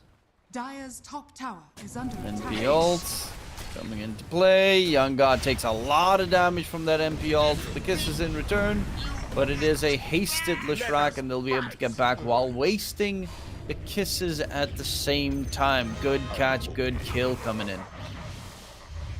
Are you okay? The voice lines. A little friendly bit of banter. You gotta love the voice line addition into the game. Careful mid. Yeah, Searing Chains into Arrow. A tail as true as time. Snowball will buy them a little bit more time, actually, as in comes now the NP up onto the high ground, but there's still a little bit too much damage for the Tusk, and not much catch on the NP to punish. Warriors of the wood. Marb is getting really farmed at this stage. 117 CS in 14 minutes. That is double the Ember Spirits. Double damage. And he's going Gleipnir build. Okay, BKB Gleipnir. Makes sense. You are up against Mirana. Having a root is always nice. You're up against Ember. Hello, Having a root's Bloodstone. always nice. And goodbye, Snapfire. Absolutely deleted. It's track kill 2, so is going to get a little bit more money here to the Bounty Hunter. Help recover him from his pitiful 2,300 gold right now. Having track with Nate's Prophet ulti is also always nice. Yeah. I think it's only second to track with a Tinker. Yeah, track with Tinker is also pretty amazing. YG versus Neon, we're going to try and cover that game in a little bit. It took a while for the score to be reported, and there's 15-minute breaks in between the matches, so we have to wait a while to get started with that. I will check if they have a lobby up currently. Does not seem like they are far enough just yet. Yep. Yeah, I think it's... Dire's see middle tower here. is under attack. Yeah, I don't think it's started yet, so we'll... And plus there's a 5-minute delay, so we'll be spectating this one for just a while longer to see what the pace of the game is. Right now, this looks pretty good for Atomic here. They're utilizing this Bloodstone Lash fairly effectively, but Ember Spirit does have Maelstrom on the way. Is going to really hamper the push potential from Atomic Esports, which so far has been more or less unrestrained. This could be a nice kill, but Snapfire's a bit too far away. Has Kisses. Is going to let him rip, and that's a beautiful two-man Searing Chain. Do interrupt the Kisses, drops Jotun in his dying breath. Does get a second track out, but that'll be 2 dead supports here.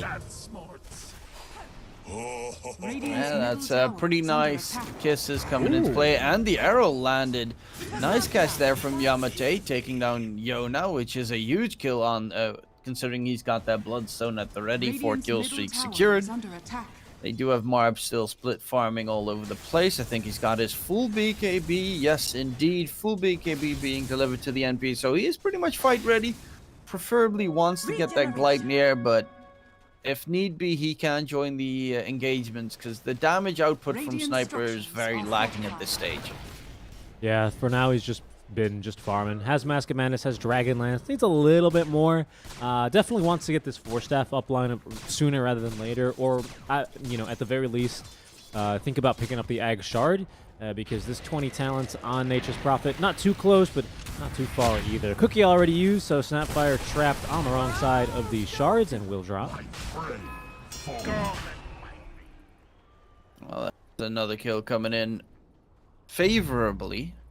For the Radiant side, they're actually heading into the pit. Aegis would be a very good pickup. It has been scanned, so they know what's coming. Mirana ulti plus smoke. And are they going to be there in time? They sure seem to be. There's an arena as well. Into the pit they walk, and this is going to be very deadly. It is, but the Roar stopped the spear from coming through. What otherwise could have been a kill onto Yona. So he's going to pick Aegis. He still dies, actually. Shrapnel will give him Sniper the vision. He's just popping him.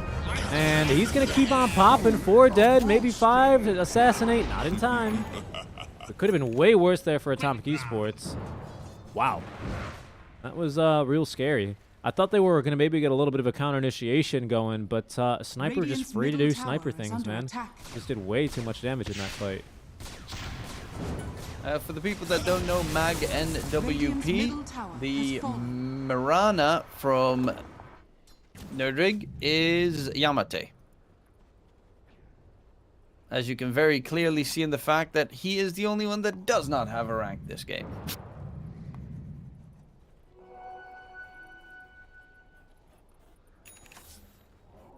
This is his account, I assume. Yeah, it's on the Wikipedia. It says mag.nwp is his one of his alternate IDs. Got it. He's in the DDZ as well group. Oh. Malaysian history there. Careful though, NP. trying to farm some waves on the way out because he's not really living here. Had no further survivability for himself. Track kill at the very least does soften the blow, but not by much. It's still a 2-for-1 trade. It's your carry dying a second time in a row in quick succession. Mars has a BKB. Is actually caught, though, before he can get it out. Walrus Punch as well is going to continue the chain stun, and down he goes. Fiend gets the kill here. Got the helmet of the Overlord now ready to go as they will kill the Ember Spirit by yelling at him. Young God being chased, has 4 poison, but has a Hurricane Pike, more importantly, to evade capture, and down the low ground he goes. He will live. He died a lot faster than initially expected on the Ember. I think he got a little bit spooked by it as well. It looks, sorry for the team's notification, looks like he just got caught by lots of Edict damage there. Not sure why Teams keeps turning off my Do Not Disturb. Thank you, Microsoft Teams. Appreciate it.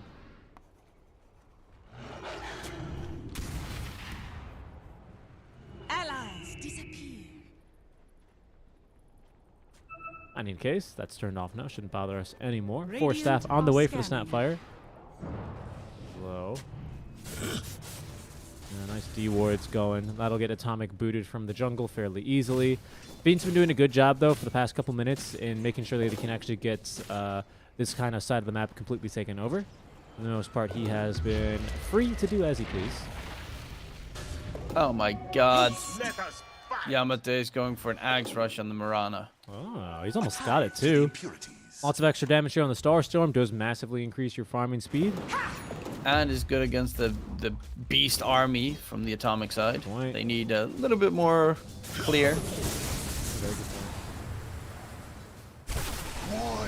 point. It's still, you know, annoying to see a position 4 you just rush Ags. Unless you got that, I think it was one of the week's challenges for the Battle Pass where you had to get like win a game where you get an Ags before 30 minutes.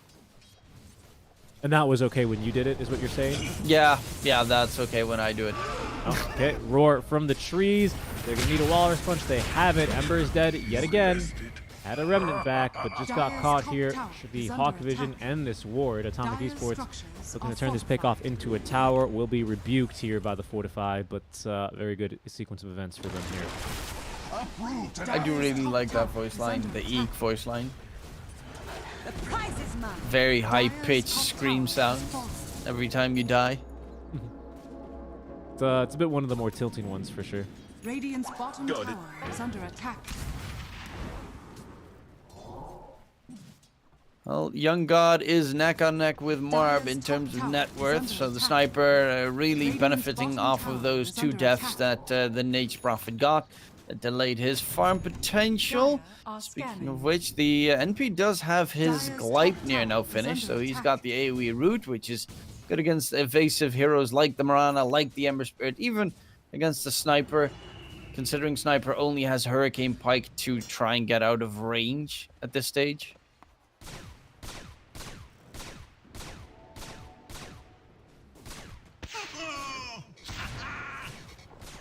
Mars still doesn't have a Blink Dagger, which makes engagement a little bit tougher for the Nerdrig side. Yeah. With the Blink Dagger, they can get a bit more aggressive because then you can have like Mars, Blink, Arena, Spear, and the Kisses is enough to kill anyone. However, at this stage, it's not anyone anymore because this Lash does have a BKB and a Bloodstone. So this Lash is really survivable. Only the Sniper can really take him down. There they go. Finally catch a glimpse of the Mars. They know he's used Spear. They're going to send forward the summons first. Ancient Ice Shaman and his Ice Bomb, which does work against buildings. Saving it maybe for heroes, where it does 100% damage compared to the 25%. They've also put the Take Aim active out. Not bad. Relatively short cooldown on that, and they actually just kind of fed away the Ancient Ice Shaman. From behind as well, Yamate with Ag Scepter in hand, ready to kick this one off. Yeah, found another Ancient Ice Shaman, but most importantly, they found a Tusk. Someone used a smoke, and that'll reveal the Mirana right next door. That was a lot of damage from Mirana, but it's the Kisses ultimately that will condemn Bounty Hunter.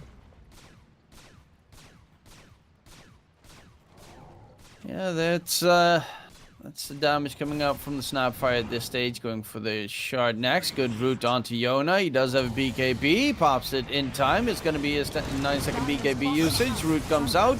But Earth will not be able to connect though, and they'll try and disengage, which will be successful, especially with the 2 supports from Atomic dead. It's fairly risky to continue a fight. Yeah, really unfortunate there. Mars was like literally 25 gold off of Blink Dagger. Could have been a really good counter initiation as soon as the BKB of the Lesh wore out. But he just didn't have it in time. But I can respect the play there, playing a bit more aggressively and reclaiming their side of the map so that Young God can continue doing his thing and A-click the ground. Much safer now with the full BKB completed, as you're saying. So he can be a bit more aggressive and actually start to do things in these fights other than just die to Leshrac. Smoke play, though, from Nerdrig, as they will get caught here, but the Syrian Chains are going to find one. Nice shot by Ember. Does manage to get off at least the BKB, but a good snowball save gets them into the mid lane. Not going to do much there. BM out. Yeah, for the Tusk, but it does get the Beastmaster out as he blinks away in time. The Arena committed there, only for the Tusk ultimately, and the BKB charge of the Ember Spirit. That was a really nice snowball save. I agree. Also, Marb in the meantime making split push shenanigans happen, so it's gonna force players back. Is a great. Whoa, that was a crazy TP. He's just given up that ward. Oh, actually, she's tracked, so maybe not. She's still tracked despite the Moonlight Shadow. Slash is going to be shot up here. A little bit of. It doesn't really even bother him that much, to be honest. He's got the casual cloak as well. Oops, I did not change the Mubak command. Sorry about that.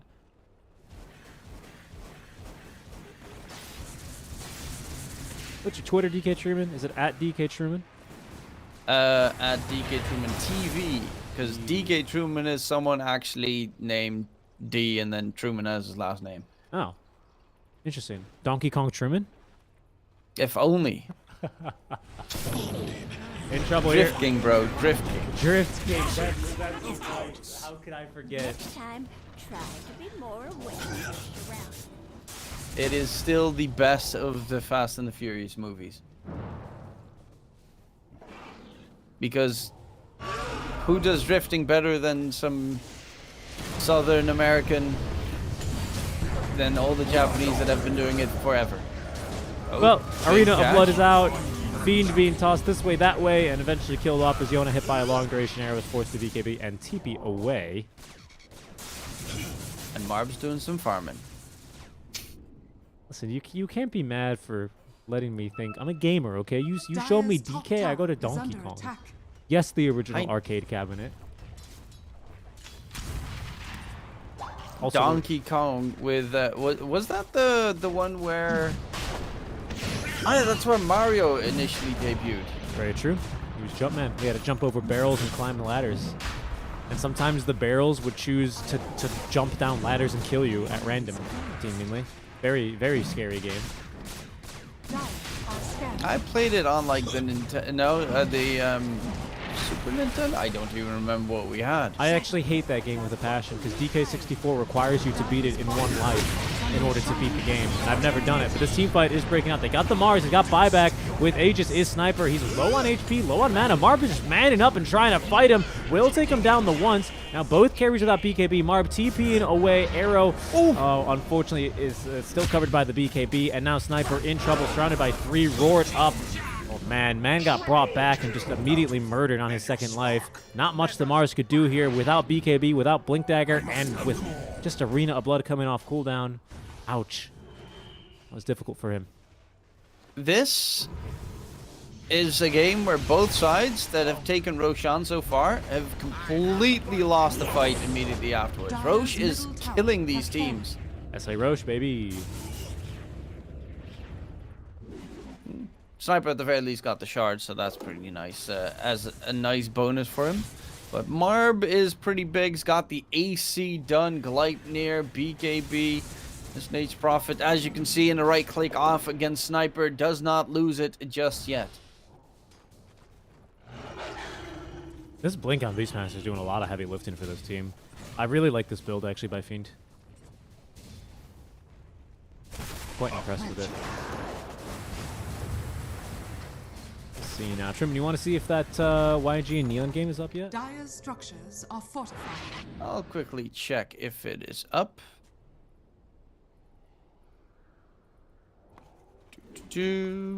Searching. Got it.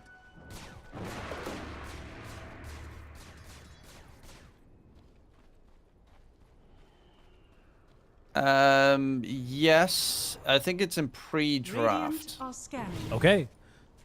We'll see how this game plays out in the next couple of minutes, but it'd be fun to jump into that one because that's pretty hype. We're only in round 2 of our qualifiers.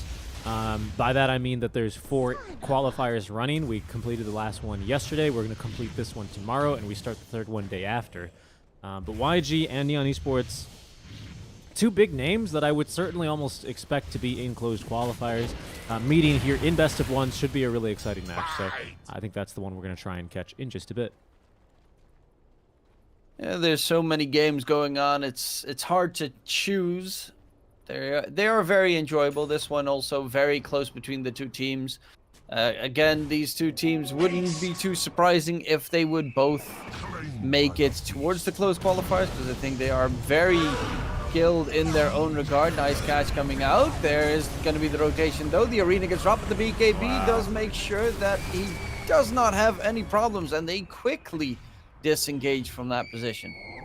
That's painful, to be honest. That's really bad. They lose the Mirana. Yes, they use a roar, but obviously it's very well worth it there for what they got in exchange. Don't think really this Dire team anymore is in a great position to try and defend. Fortunately, they're the ones that took Aegis and then immediately lost it, but this game's going to be pretty hard now. Sniper, though, high ground defense is pretty okay. He's got the butterfly on Young God, so that's going to force out an MKB at one point from Marb, most likely. Or the, what's it called? Bloodthorn could be also a possibility. Very true. Bloodthorn still gives you 100% true strike. That accuracy aura. Careful here. No way. This guy gets caught again. The level 20 the talent. leash. Oh, no. Can he get out in time? They need a punch. They have it. All right. Is he gonna change this immediately for a 4-staff? What do you think? You have to at this stage. You have to. Oh, the leash is so dumb. You pop the BKB and you're still leashed. I mean, it makes sense, but it's still very painful. This Ember Spirit just cannot walk out freely without his teammates nearby. He needs to change that. I mean, it has to be 4-staff. This shouldn't be a surprise at this stage. They're gonna kill Mirana, by the way, the exact same way. Just using a Hawk dive bomb for the root. It's effective as a stun versus her. Maybe even now looking for YG. No, they're not gonna find him. I mean, they need more. They have a 4-staff on Snap and a Hurricane Pike on Sniper, but the Mirana also needs to build one, to be fair, because if Mirana gets rooted by this route, she's also dead. Yep. Everyone's gonna. Or by the Hawk. Most people. Or by the Hawk. Or by the Hawk. Yeah. And not Da Hawk as in the former Betboom carry. The Who's Hawk. now the Hellraiser's carry. Very true. And now what team did Watson move to? He's on he's not on VP, is he? Is he on Navi? He's on Navi, isn't he? I will very quickly check. check. Watson, very talented player. He is on Entity. Wait, he's the Entity carry? That's right. Yes, he's on Entity. But Marb does more than enough damage, charging for more Young God, trying to disengage with the concussive grenade. Does he get out of range? Jonas right on top of him. The damage Young God is going to get the TP off just in the nick of time. The rest of the but team not is Ember. trying to fall away, but Ember does get himself cut out of the Sprout. He did buy a Quelling Blade to try and deal with the Sprout. Roots and run. At the very least, can he disengage? He does have 2 more Fire Remnants, but they're trying to catch him completely, and he will die in the end. So Ember, again, this is his 5th death this game. Pain. Very painful. He's kind of just getting caught. And yeah, I don't know. I mean, he's not really getting that much damage into these fights either. I'm really impressed, to be honest, how much damage Marb's able to start pumping in and how effective he's been basically this entire game. Sniper as well, still, you know, holding his own fairly decently, but is struggling to have similar impact here as to the NP when the fight's not near the Roche pit, apparently.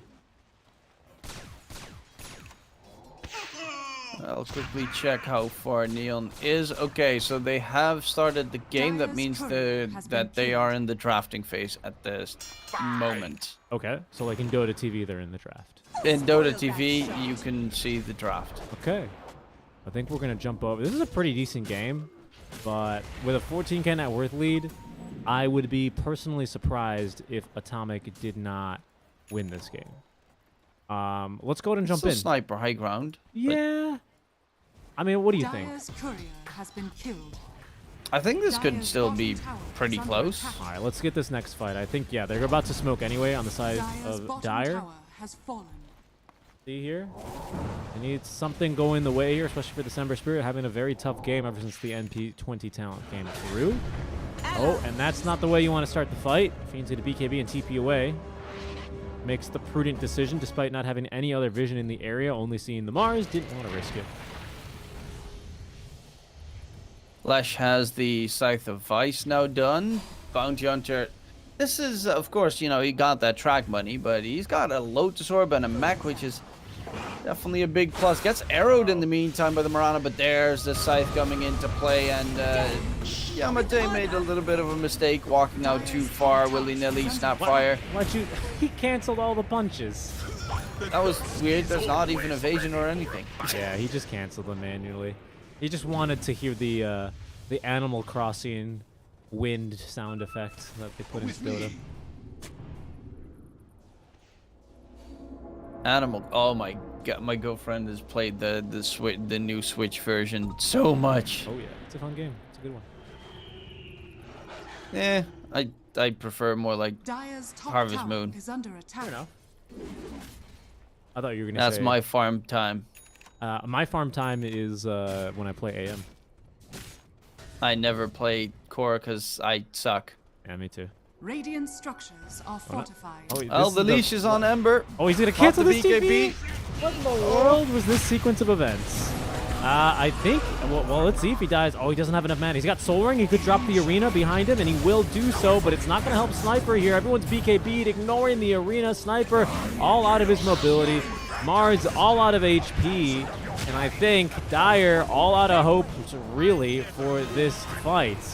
Young God still alive. Last pair of axes. Not enough damage for him, actually. 69 HP. He's going to live. There's a teleport available. I wouldn't be surprised if we saw him go for it, but I am surprised he didn't. Sniper lives. Dire's Sniper bottom tower is lives. under attack. But they're 21k behind Roshan. Third Roshan's up. Marb's already in the pit, and it is a refresher Rosh, which I guess for the Lesh, double Bloodstone, double BKB, double Scythe. Could also possibly go for the Beast Moss and double Roar, but I would assume it's stronger on the Latrak. Hello, Fogged. Very pogged to see Fogged. This one, finally, for the first time this game, by the way, we don't have a team take Roche and then immediately lose the fight. Congrats to them. Well, it works if you kill off the enemy team first and then go into the pit instead of trying to sneak it. That's true. This Lush is big now, man. He is going to be a problem. Yep, there he goes. They found Sniper. They actually tried to save him by kicking him away. Okay, that's fine. They're just going to roar and kill him again anyway. I think they used the refresher shard there. I think this is just about this game done and dusted. seconds. There's no buyback, but that's a really good Mars arena into the arrow. Not going to catch anyone. Snowball in time anyway. Marb doing his thing as the Ogre Seal towed him away. Not going to be able to get... Well, it does get Mars to safety actually for now. Ember Spirit Bloodstone doing his best from outside the fight, but not doing nearly enough damage. Marb's at 25. And I think this is going to be at least 2 lanes of barracks. No BKBs, no ultis really for this Dire side. I don't really see how they can defend this. Dire's middle barracks are And backdoor protection doesn't really do that much either. Marb still has overwhelming blink even on the Nate's Prophet. Uh-oh. They didn't give him... They didn't latch him. Force Staff, he's got Satanic, leaves it on the first life. Yes, he will. Needs to find a target, though. He's not really life-stealing all that much, but he should. Yeah, he's going to get enough of it back. But Overseal Totem to get away. I guess that breaks Leash. I didn't know. Good to know. Overseal Totem breaks Leash, but they killed Ember, so... Dire's structures are I don't know. There. I think it might be Neon time. Yeah, this game should be over momentarily. I think it's gonna be a solid, what, 2 minutes until this one is done? 3? I don't know. With an Ember Spirit dead, Tier 2's down. I mean, they may decide to play it safe because, of course, this is the last best of one you have to play before you get into the final day. Well, they'll probably play it fairly safe, but... I mean, we saw them yesterday go balls to the wall, 2 days ago, sorry. Go balls to the wall and lose the game because they went over-aggressive, so they might not have the biggest chill. Oh, they're going to get him. Oh, this Mars gets his BKB off. Actually got a pretty good spear. There's still an Aegis on this MP, and a BKB, and a Satanic. As this Ember, or sorry, make that this Lesh is just kind of tearing through this game. Marb's in, man. Marb? Holy moly, what a blink. Immediately uses the Mjolnir, or sorry, the Gleipnir as well. Trapped inside the Sprout is going to be this Mars. Walrus Punch from the back, dealing 100% damage. They got him dead. Young God with a really good concussive grenade. Unfortunately, I don't think it's going to make much of a difference here. And I think that's going to be the game. Dire's bottom tower is under attack. Well, they kill off a bounty hunter being sneaky with the gem being dropped. But that's Megas. And against this stupidly farmed Nature's Prophet, don't really think there's much more that you can do. He's even going Dagon next, because he's got, you know, an extra 7k lying about. Why not? Why not, honestly? It doesn't even have boots. Doesn't need boots. And, well, honestly, Truman, well, you know, it's kind of sad because last time Atomic Esports did get Mega Creeps in their final best of one game, they actually lost in a base race. They lost a Mega Creep comeback base race, which sounds like just all of, you know, it sounds like the best YouTube clickbait title of all time, basically. But it's true. They did lose a Divine Rapier Mega Creep comeback base race. Yeah, don't think that that's going to be happening this time around, though. I don't think so either. Let's see if we can find this other game. I found it. Wait, I'll invite you. There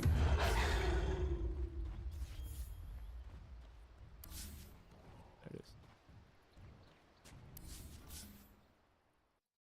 And we'll see here. If we're still in the draft or in the first 5 minutes, I'll run a prediction. If not, then no free points for you guys today. For the people that are curious, the other game ended. They got 24 kills. To 4 more kills, and the enemy team got nothing. All right, what do we got here? We have Mid-Ember. Wait, are they? Denied. Okay. 6-1 already. YG's lead. You know what? I'll go ahead and run the prediction poll here. Give me a. Where do I run this thing from? Bonded, you and I. Sure, falling back in. Could be a big play here. There is not enough mana for boat, however.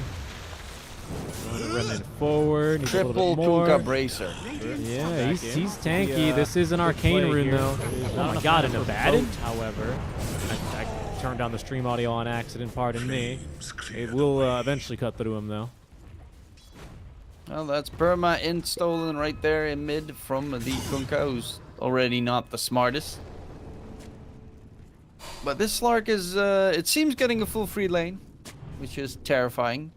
Because you are playing with a Pudge, and Pudge is notorious for not being that great against Slark.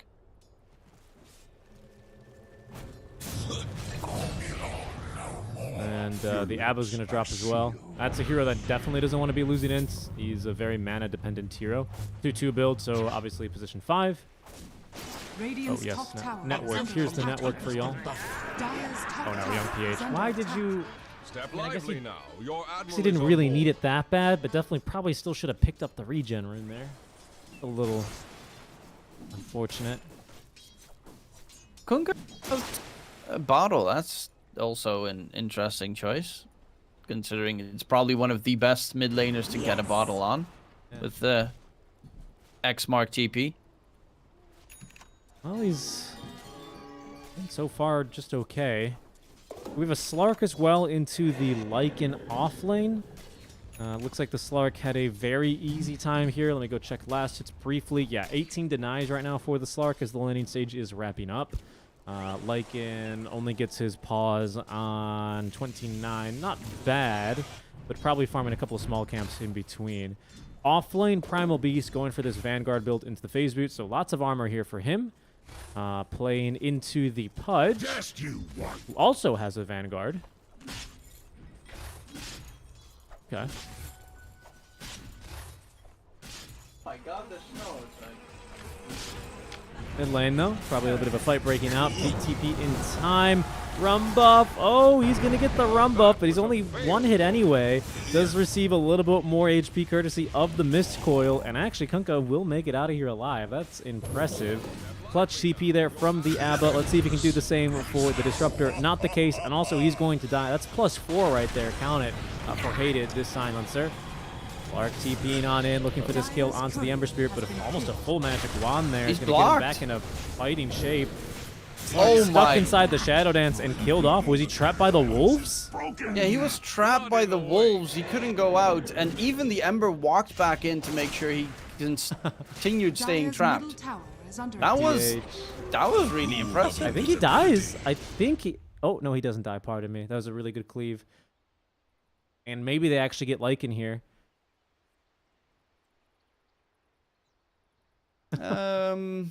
Nah, don't really. They do have X Mark Torrent, but it's... What's Primal doing? That's Static Storm. That's a good question. Where's the Primal in this fight? Oh, he's running over. He's coming. Why hasn't he been here at all? He's not competed this game. He's 0-0-0, and he's the one that's, you know, normally the hero that's supposed to be a big nuisance. He is huge though. That skin is massive. Yeah, I mean, this is normally quite a big hero. Used to be the boss in Ag's Lab Dire's 2.0. middle tower is under attack. Yeah, that one was really cool though. Yeah, I lost so many games on that last fight. Yeah, I got bugged on this boss many times, unfortunately. Got him. Dark Tech actually was already used. No real chance for a kill here, given that it's a level 1 hook. But some good damage onto the Slark anyway. Dire's top tower is under attack. Yeah, the good old-fashioned throat gargles from the Primal Beast that you always randomly hear. It has nothing to do with the game. He just uses them. Makes me Yeah. always second guess, is he charging me? Oh, well, there he is. Now he's charging you. And he's even pulverizing you. Good global science, though, to turn things around. There is a Dismember, but it looks like Pudge lost vision here for Fortune Soul. And said he's going to go for the Dismember play onto the Primal. Good damage here. Thanks to that strength multiplier. Pudge continuing to give chase. There's a Shadow Dance, which allows here the Slark to turn. Pounce will connect. Now the Dark Pact here. Fortune Soul receiving absolutely no help. Still alive. But that trample just out of range. Oh, chasing. Barely just... there it is, finally. He reaches and swipes him down. That was... No one had help for him? No one. Really? They globaled, but that's all he was getting. Dire are scanning. Good scan, but he's That's out of there in time. That's slightly disappointing. that Radiant's fight took bottom forever, tower and is under no one attack. was able to help him. The rune of regeneration. That's really a moment where you start screaming in your mic. Team, help! Yeah, Team? it's kind of a bit surprising. Lycan is Dire's going to be able to get the top tower tower with is that under space. He TP's right back down bottom. This guy. All right, now there's TPs coming in. Fortify is through. Hook, unfortunately, swings wide for Fortune Soul. They are closing the door from behind here. Zarain is connecting. A fourth hero TP's in as well. Dire's top tower is There falling. you go. Silence there onto the Slark, but of course he dispels everything, as is the nature of this hero. Kunkka is dying in the mid lane and has died solo to Valky. Valky, a bit of an Ember specialist. Pretty impressive, because a lot of the time when I see Ember versus Kunkka's, the Kunkka tends to be the more favored in that matchup. You said Kunkka the second time, very interesting, as if you were a secret Tide Hunter. Radiant's bottom tower has fallen. Okay, Dire's middle tower is under attack. I guess so. Is there a Tide Hunter among us? Primal Beast fighting through this one. Abba. Trying to keep him alive. Another Aphotic Shield here, but that's only a couple more seconds of Rot. He shall perish, but Valky's rotating over, picks up a kill onto the Disruptor, might cost him his own life, though. Since, yeah, the X-Mark brings him back into the hands of the Slark, picks up the kill. Dire's top tower is under attack. Abaddon has already used his borrowed time and is likely to die here. They prevent the boat from coming through with the global silence. Dismember as well is at the ready. Slark still fighting here. Has defusal. This is a big boat incoming. Rum buff for Slark as well as the Kunkka. The Admiral. Oh, this is some good top shelf rum. That's some Añejo rum right there from Barbados itself. Oh, he is not going. There he goes. He's dead, unfortunately. Another -2. Just goes to show rum doesn't solve all your problems. But it does make you not care about them. That's true. For a while, he didn't. For a while, he did not. But he was taken down eventually. He lived a long time, actually. I'm always surprised by the damage mitigation. And also the move speed bonus on the ghost ship, which they did buff recently. So, yeah, he's very speedy after he gets hit by the rum buff. This shouldn't be a kill. There's really no danger of anything here. Yeah, especially now with Inhibit. Ember went for the Mithril Hammer first instead of the Javelin, which is an interesting choice. Normally, people tend to go for the Javelin first because you get the procs with the Sleight of Fist, but just going for all-out damage first also makes sense, because if you don't get the proc, you know, yeah, you're sad. Yeah, I guess so. Oh, you're right, though. Oh, no, he did it so that he could also deviate into BKB. You know, I say that because he's changed his quick buy now. Okay. Okay, that is also something you can possibly do. Does mean that it feels like you're going to be lacking damage or farming potential down the line. He does have max level Flame Guard, so it shouldn't be that problematic. Yeah, maybe that's why he feels confident going for the BKB early. I agree, though. It does seem like he may have difficulty scaling. Maybe a little bit of damage issues in these fights. I suppose you're really not looking to fight anyway until Pudge has Ag Scepter anyway. And he's getting there, about halfway there as he continues to farm this Mega Stat.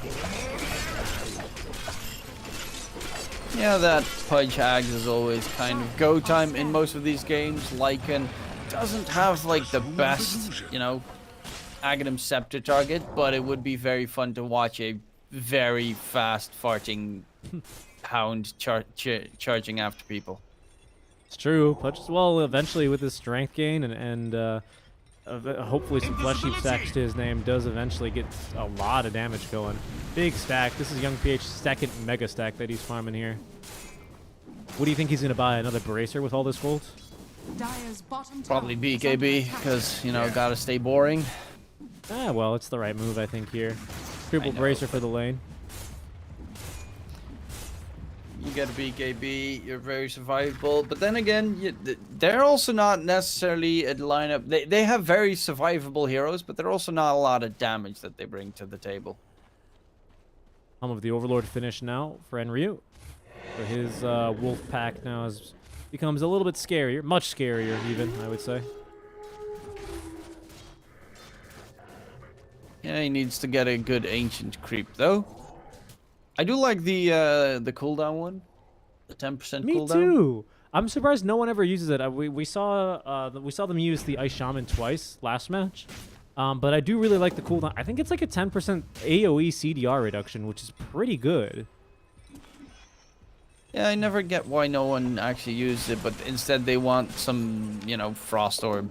I know it does 400 damage, but still, 10% cooldown reduction. From value. what I see, the favored creep is always the Ancient Black Dragon because he can split push with the Fireball, and then it's like this little guy, the Ancient Thunderhide, and then the Ice Shaman, the big camp from the big creep from the camp we're talking about there that has the CDR, and then finally last is probably the Ancient Granite Golem. No one cares about that 15% AOE health increase. I've never seen it taken on purpose unless there was no other creeps there. Sometimes I even see them save the cooldown. Yeah. I want to see Ancient Prowler Shamans back. Oh god. I wouldn't mind getting rooted by a what's it called? A shapeshifted Prowler. That'd be some real annoying stuff. They got 3 here on the rum buff, by the way. Fortune Soul trying to dismember the Pudge. They're actually onto the Kunkka, and they've killed them. One single slam to the ground is all it takes to take down the Pudge. The fight is still breaking down poorly here for YG. Primal running for his life, actually running into the enemy team as they're looking to turn onto the silencer. Slark's back in. He's regen just a bit of HP. That might just be enough, but not for the Primal. He shall fall. Not the best static storm there, unfortunately. Caught the Ember and held him down for a couple of seconds, but ultimately will have to sacrifice himself there, that Disruptor. Slark still on the prowl here. Only 9 Essence Shift stacks, though. Structures are fortified. This is not the easiest Radiant fight for him to continue structures are taking. fortified. But it's not going to get him killed anyway, so he'll be okay. Or will it? Ember's back. Hello, and goodbye to Slark.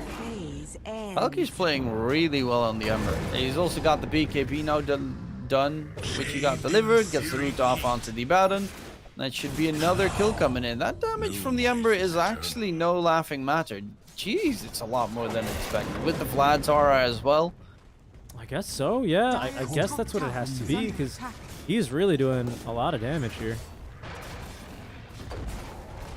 That's the tier 2 tower top secured. Slark very close to Zags, which he's gonna need to try and lock down, especially these 2 supports, which are fairly annoying. You do already have a 4-staff on the silencer. Mirana's got the Yule Scepter now done to stay alive a bit longer. He's going for his own 4-staff. They're actually gonna choose to walk into the pit.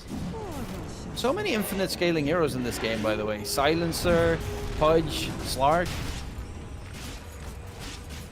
Yeah. That do be 3 of them. I think, what else is there? I think that's really, LC, right? What do you have? Yeah.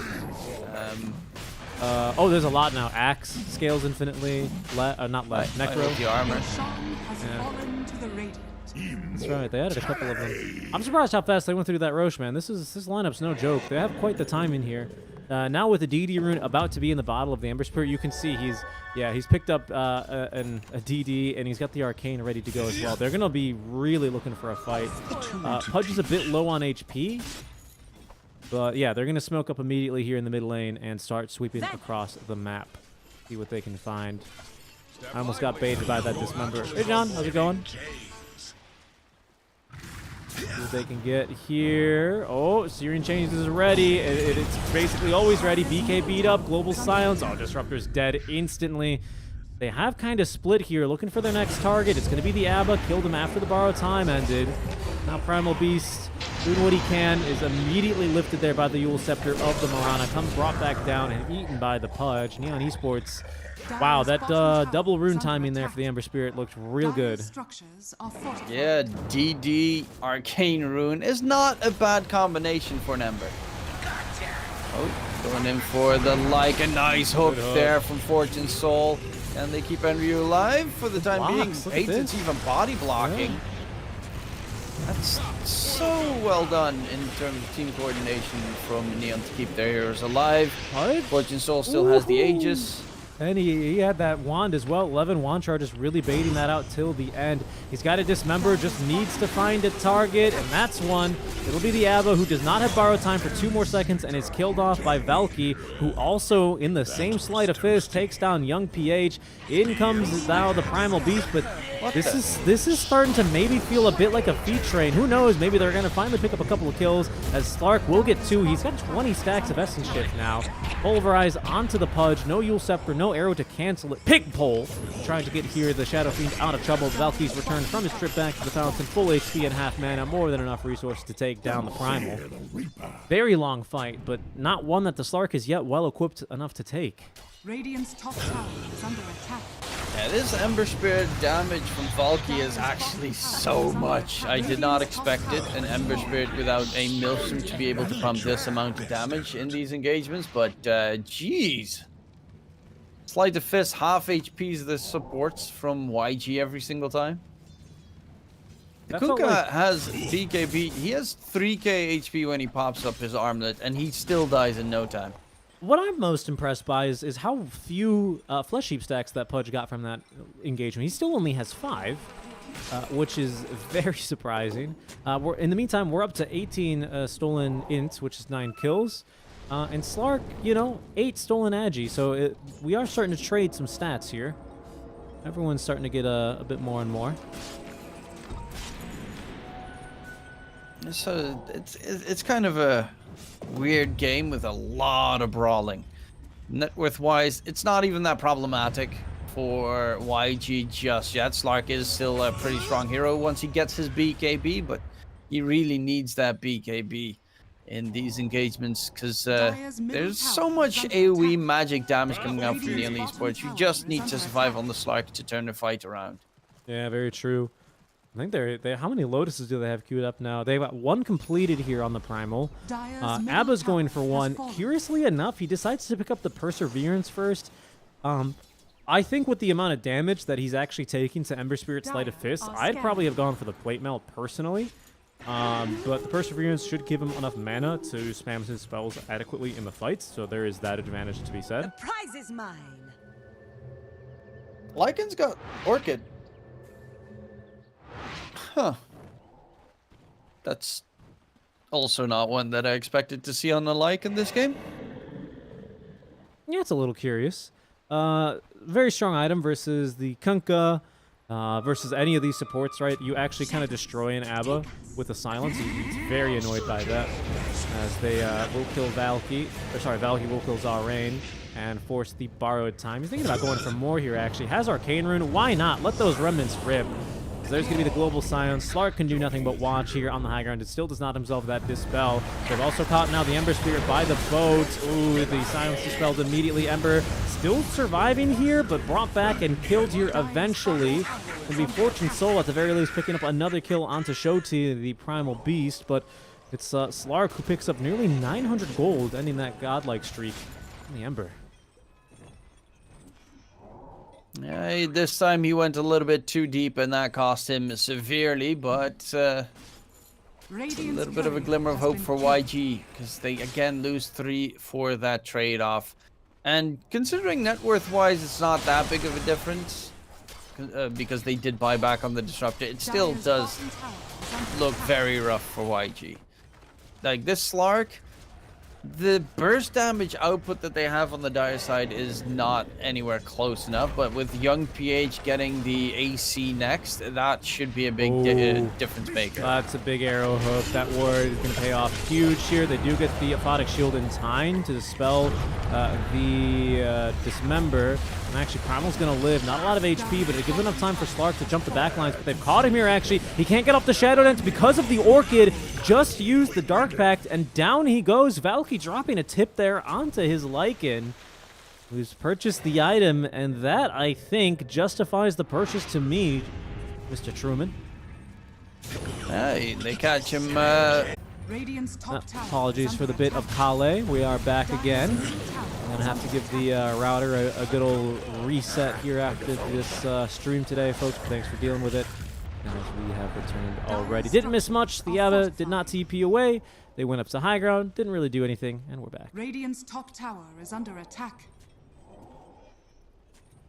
Let's see. Mirana's got the Force Staff, so they have tools to kite out. Yeah, Yule Scepter is also done on the Silencer, so both supports from Neon have the same tools to try and stay alive, and it is going to make it very tough for the Slark to control or kill an easy target, because that means there are no easy targets left on the Neon side. Like a next item, Scythe. He's actually not building AC or... Well, the Axe is just something that I want to see, because that would be quite a big meme. You would have crit, right? So you could use it on Ember Spirit to make the Sleight of Fist more painful. I think so, yeah. I think so. You do get that critical strike. Here they go, though. YG. Uh-oh, they're showing the Kunkka. He actually just eats the arrow. Oh, but they actually drag the Abba on over to whom dispels the stun. So a bit unfortunate there for Fortune Soul. Dismember, though, through the BKB as both supports from YG killed in the duration of the global silence. Oh, no. The Orchid, though, onto the Primal Beast means he can do nothing but watch and trample away. As this Kunkka dies, he is going to be next to go down. 4 dead just like that as Neon jump up to the high ground here and may look to close out the game here, or at least get a couple lanes of racks. Slark trying to cut the creep wave. The problem is top lane is being pushed in at the same time, so it's a lot harder to make a play happen, and that's a big catch. He does have Dark Pact and a BKB. He's keeping them distracted pretty nicely. Even gets a kill secured on the Mirana. Yep, BKB lasts long enough there on, I think, his first usage. Dire's So he top does tower find a is kill. under attack. Lycan, though, is going to set his Dire's units middle onto the barracks mid barracks. has Finally, they're going to focus their Dire's efforts. middle barracks And there's the has first lane of fallen. barracks down. Mid lane, of course, in favor of Neon Esports. Still this best of one game, by the way, guys. In case you're wondering why YG are still fighting for everything. Of course, if they lose this, they'd have to try again in 2 days' time here in qualifiers number 3. Lycan killed off, though. This is a pretty good recovery, and it looks like they didn't get the silencer as well. He still has his Yule Scepter. Slark misses the pounce. They've also lost both supports yet again, but the Abba's got buyback. Ember doing some serious damage. Fortune Soul here is still about half HP as he's onto the Kunkka now. BKB in 2 seconds for Kunkka could use it to try and shrug off some of this rot damage. BKB's popped all around now as Slark has to get out of this fight for now. Pudge just a bit too tanky, but Valky finally out of mana is not just ripping through everyone, but the Pudge sure as hell is, as he's going to clean up with the final hook. Valky lives, all 5 dead. What a fight. And honestly, Neon Esports, what a game. And Valky, because he had the shard, he is back to 5 Fire Remnants while even having 1 down. Like, he constantly got his ulti recharged. Didn't have the mana to completely go ham with it, but it does show the value right there of the shard coming into play in this game so far. But YG is just absolutely being destroyed. The damage output from Valky is enormous. The supports, especially from YG, are like 2 shots away every single time. Even the Abaddon, too little HP to really make it work. The remaining cores are pretty tanky, I would say, but they get reduced significantly by the Pudge Ags, who also has a Shiva's Guard. So the healing that they have as well, they are significantly strong healing tanks, is just removed almost. Like Slark, it's not percentage-based healing anymore. It's 128 health gain per second, but 25% gets removed by the Pudge Rot, and then another, what is it, 25% gets removed by the Shiva's Guard. Yeah, he's just not getting any of the regen that he needs. He just can't fight versus Pudge. Pudge just is constantly rotting. You know, it's just way too much damage. I think Rot at this stage, yeah, it even on, you know, just on face value, before reductions, the double smoke hurts a little bit, but at this stage, whatever. It completely negates the HP gained on Slark right now. It's 120 damage on Rot right now. So you're just not getting anything. Oh, the wolf bite. In goes Pudge. The farting wolf. His first target. Farting wolf power. Yeah, there he goes. Let's see him right-click someone. Oh, he's going to eat him. He's going to eat. Oh, that's so cool. That's a lot of damage. Oh, my goodness. I think he's critting for like 600. I mean, the fight's just so easy. Look at the hook. He hooks back the Kunkka. Yeah, about 600 crits. Not as much as I thought it would be. Valky's going for a rampage. Yeah, Come on, he is. give him the last kill. And will they steal it from him? No, Yeah. they will not. Wow. So really, it's just Valky doing everything. It just gets the Pudge into position there with the wolf bite, and he absolutely just tears him apart. What a game. He did a lot of damage still. He actually did slightly more damage than the Ember in that last fight, but well played to Valky. Yeah, but Ember knows how to last hit. Very true. Curious to see how much damage in general that they both did. Let's see. Yep. As expected, that Ember did hurt pretty significantly.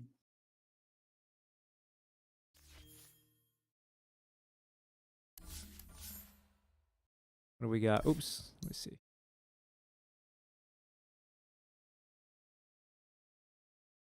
How much higher damage did you do? Where is he? There he is. Yeah, 34k.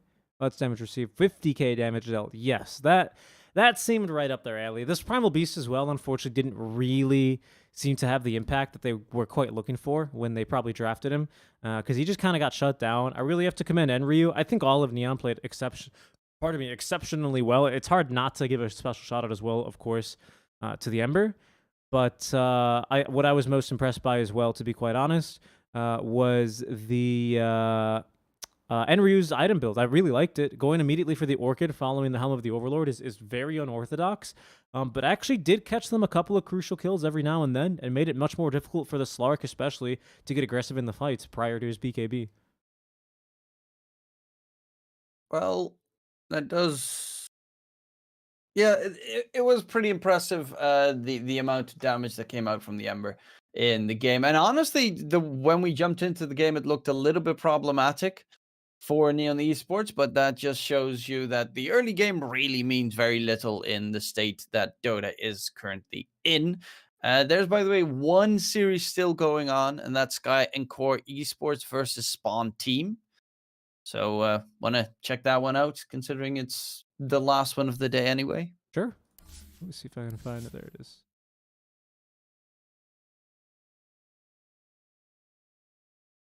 Let's hope that it's both teams are also very high ranked. I saw a bunch of like top 200 players. And it's 35 minutes in. Let's take a look here. 5K net worth lead right now. Who is that? Is that Sky on the right? No, Sky is our Radiant team.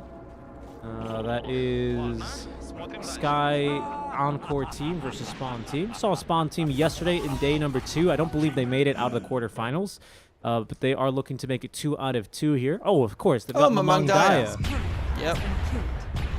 Now For you, it shows Mamang Daya. For me, it doesn't. That's lame. It's Mamang Daya right there, Travins. Yeah, it's Spawn on the Dyer side for sure.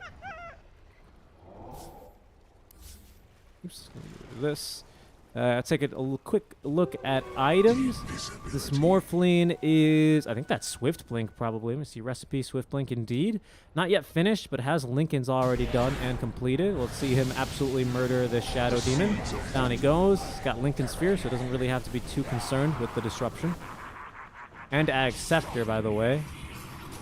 What do you steal on Inti-Heroes? You steal Spell Amp? What do you steal? Yeah, you steal Spell Amp. Which is not great. I guess maybe if you have like an OD you can steal, that would be kind of cool. Yeah. I think it's also interesting in the sense that it basically acts as a Mage Slayer. But also it gives you the opportunity to kind of play another E-Blade Morphling, doesn't it? Adaptive Strike into E-Blade with your additional Spell Amp. Oh, in they go, though. Good Global as well to give them some backup here. That's a kill onto the Marcy. And that is a core Marcy. I'm not sure what position. Probably an offlane Marcy, considering that there's an AM going in right now, though. Abyssal Blade, and they've deleted the Silencer. Mamang Daya as well, having a really rough time here. The break at least means he's not losing his mana, but he's lost his life just as quickly. This AM's done farming. He's done farming. He's level 26. Get in there. Yeah, that's the plus of jumping into a game fairly late. Is that we finally get to see an anti-mage actually do something in a game. Very true. Very true. Look at him. Look at her. It's Wei. And quite the impressive performance. By the way, losing 20% stats and 70 attack speed that entire fight. That's actually pretty wild. Let me see here. So he's about 150 agi. Yeah, wow. I mean, he actually lost a ton of agi and attack speed on top of that. That's wild. And he still manages to tear through him just like that. Dire's middle tower has fallen. Yeah, Morphling is a pretty good hero, but Anti-Mage is also not too shabby. His Morph really does like having mana. If you hit him 3 times, his mana is completely negated. Considering Anti-Mage, of course, does heavy percentage-based mana drain at all times. And Anti-Mage is still a pretty strong hero. It just doesn't really get played that much because it has a horrible early mid game. I mean, early game not necessarily nice. Stun there. That was really well done. The heal though, this is an Ag's heal coming out from the Dawnbreaker. Silencer ulti will come into play to kill the Dawn. Aris, does he get away? No, he does not, but it is enough to keep the Anti-Mage alive at the very least. Yeah, the tiniest of mistakes are the global silence.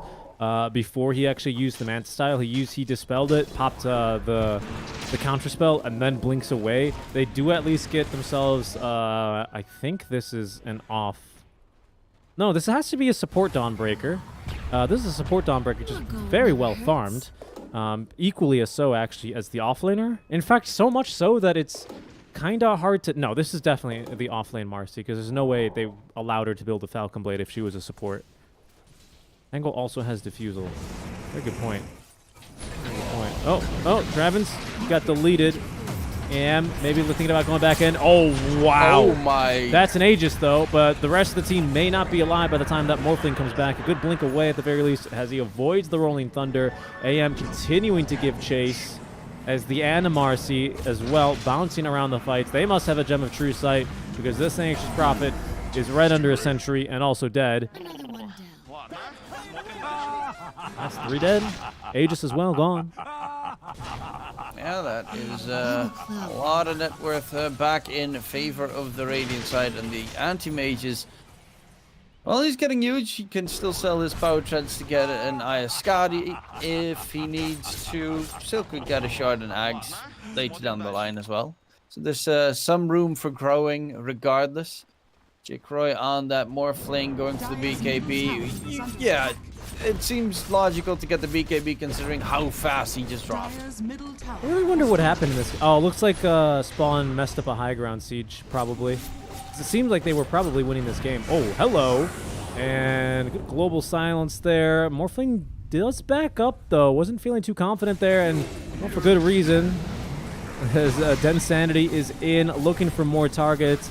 Ooh, really trying to get this Morphling. Gets the Force Staff. Amazing Rolling Thunder, though. Is going to continue to at least stun up the Nyx Assassin. Good Stolen Dispose, though. At least put to work. He's going to save Nyx for now, and maybe they can even look for an Anti-Mage. Counterspell, though, prevents him from really getting anything off, but now they've got him. Way caught. Has Blink. Getting away for now. Jikroy, has no further ways of chasing. The Boulder Hurl as well out from among Daya is just shy of connecting, but at the very least, Spawn, they're going to be able to defend their barracks here. No, not quite. They defend some of their barracks in the mid lane. Oh, the Morph Illusions just killed off the melee racks. That's so sad. They actually almost got that AM, though. That's the last time I think they get that close to killing an AM. That's ridiculous. I mean, how do you kill this Anti-Mage? Yeah, the problem is that they've got the Dawn as well as the Shadow Demon as backup in case it goes wrong. Yep. Dawn with That's Ags really too. hard to deal with. But what is this? 60% evasion on top of Butterfly. That's not additive, but it's a lot of evasion to be sure.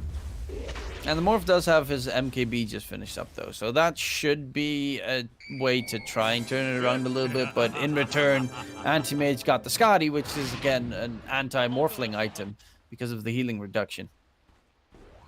Yeah. And also insane amounts of stats. He's got 68% physical resistance, 77% magic resistance. Anti-Mage is a pretty scary hero late game, considering it takes forever to kill him. I'm just doing some quick math. That can't be right. I'm not doing the multiplicative rule correct. Oh yes, you multiply these two numbers. Great to keep 3 of 7. Yeah, so he has 73% evasion with Butterfly when he's inside of the Dawnbreaker ultimate, basically. Morphling does have an MKB, so, that's not too big of a problem for him. But the NP does not, so he has to rely on using the Bloodthorn for that accuracy, basically. All Ninja Gear, they know where Silencer is. And he's getting jumped, not dead just yet. Silencer ulti gets used. Make sure Lewis can't, I don't know, crash. Well, in the end, he still can't crash. He's got him. Dawnbreaker's back home defending against the waves, making sure they don't get split push. Can always ulti back in. As Morphling kind of getting baited. There's the Dawnbreaker ultimate. You can see they're really struggling to do damage there. As the Solar Guardian keeping them protected. Eris joining the fights. Oh, BKB duration expired here for the AM. They find a bash, and there's going to be the kill onto the Int hero. Morph going doing what he can from the side as Morph is going in, trying to do what he can here. Does get 2 dead now already. Jikroy trying to carry the game for them. They're onto the AM. The silence as well. They've connected the Bloodthorn.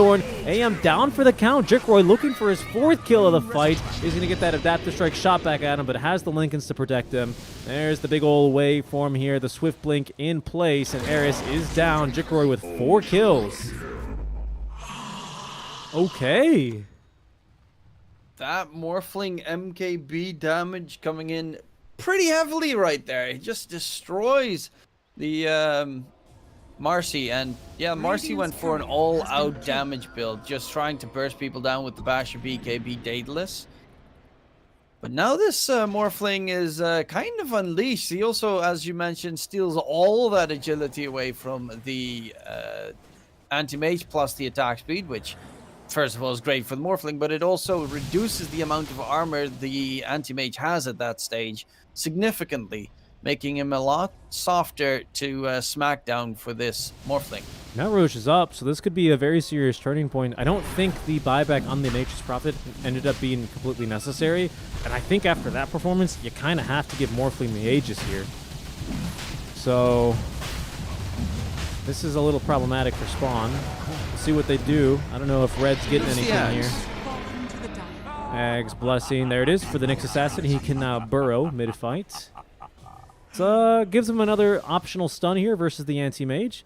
So I like it. Even though he's stunned him a couple times just on Battle Fury Cleave. Has an additional option now. But it is Aegis here for the Morphling. What's he gotten rid of? I guess he ate his Ag Scepter. He upgraded it. And next item's going to be that Daedalus. It's still weird to see a Morphling go for, like, you know, damage items. Yeah, carry items. Yeah, for actual carry items. It still feels weird. You know, normally it was either you just build... I miss Shotgun Morph, okay? It was such a unique build. Just very specific to the hero. I agree. I wasn't fun to play against, but... And it wasn't very high skilled, so I kind of still prefer this. But I get where you're coming from. But hey, this is one of the better Morph Ags games I've seen, and I won't complain too much about it. And I actually still think that I don't know, maybe this can still be a decent Morph Ags games. Because this AM would be taking how much edge does he have? It's over 200, 1.5. It's not really that much actually. It's only like 400 damage. Oh, his animations are broken as well. He's just T-posed all over them with Marcy running inside. That's what it was inside of Morphling the whole time. Don't you know? Oh, we're fighting, are we? We're fighting. Pushing the high ground. They, of course, do have that Aegis. He tries to just force all the TPs back. Dude, even these illusions are messed up. Are you seeing this too? Yeah, I'm seeing it on the stream. Some things are still broken. That will never be fixed. It's AM. It is old. Huh. It's AM in a low HP animation. Radiant's bottom tower is under Okay, I'm done. Beautiful. Oh, Good they're burrow. going for the high ground push. But yeah, Burrow just chilling. Oh, nice two-man stun. Smack, smack, smack. Good global two here. Oh, but they're on to one. AM's in, silence, stunned up. Can they chain stun him down? No. Gets the blink away and further away into safety. But Jikroy really starting to pound through his targets now. It's only 2 heroes dead for Radiant. Radiant's bottom barracks are under attack. That long range impale. Look at that range. Oh, yeah. It's insane. It's good. He's got himself a Force Staff too, so he can actually move himself around in the burrow. And that's the full first lane of barracks down. They do get melee barracks mid lane here in favor of Radiant, but Jikroy looking to do a little bit more damage now. Has plenty of support for the team. In goes the Rolling Thunder. They're going to make the play now as they've actually caught the Nyx Assassin outside of his burrow. He'll be killed for that. Has buyback, but Jikroy tears apart the Shadow Demon. That'll trigger the buyback from the Nyx. In trouble, though, is Jikroy. He's killed off. That's only the Aegis, though. But can they actually find another bash here? An Abyssal not yet ready. Oh, actually, it was. They need another bash or two, though. The Marcy unleashing. Not enough power, though. In goes the AM. Good BKB there to ignore, at the very least, the Impale that was coming his way. Does cut himself free of the Sprout that would have rooted him otherwise. But they're unable to get the second life off of Jikroy. Got real damn close, though, didn't they? Yeah, it definitely shows that he is still vulnerable if he's not careful. Oh, they do have, of course, one lane of racks completely in their advantage, but it's not done just yet. Only an 11k net worth lead, and all the money is on the Morphling for the Dire side.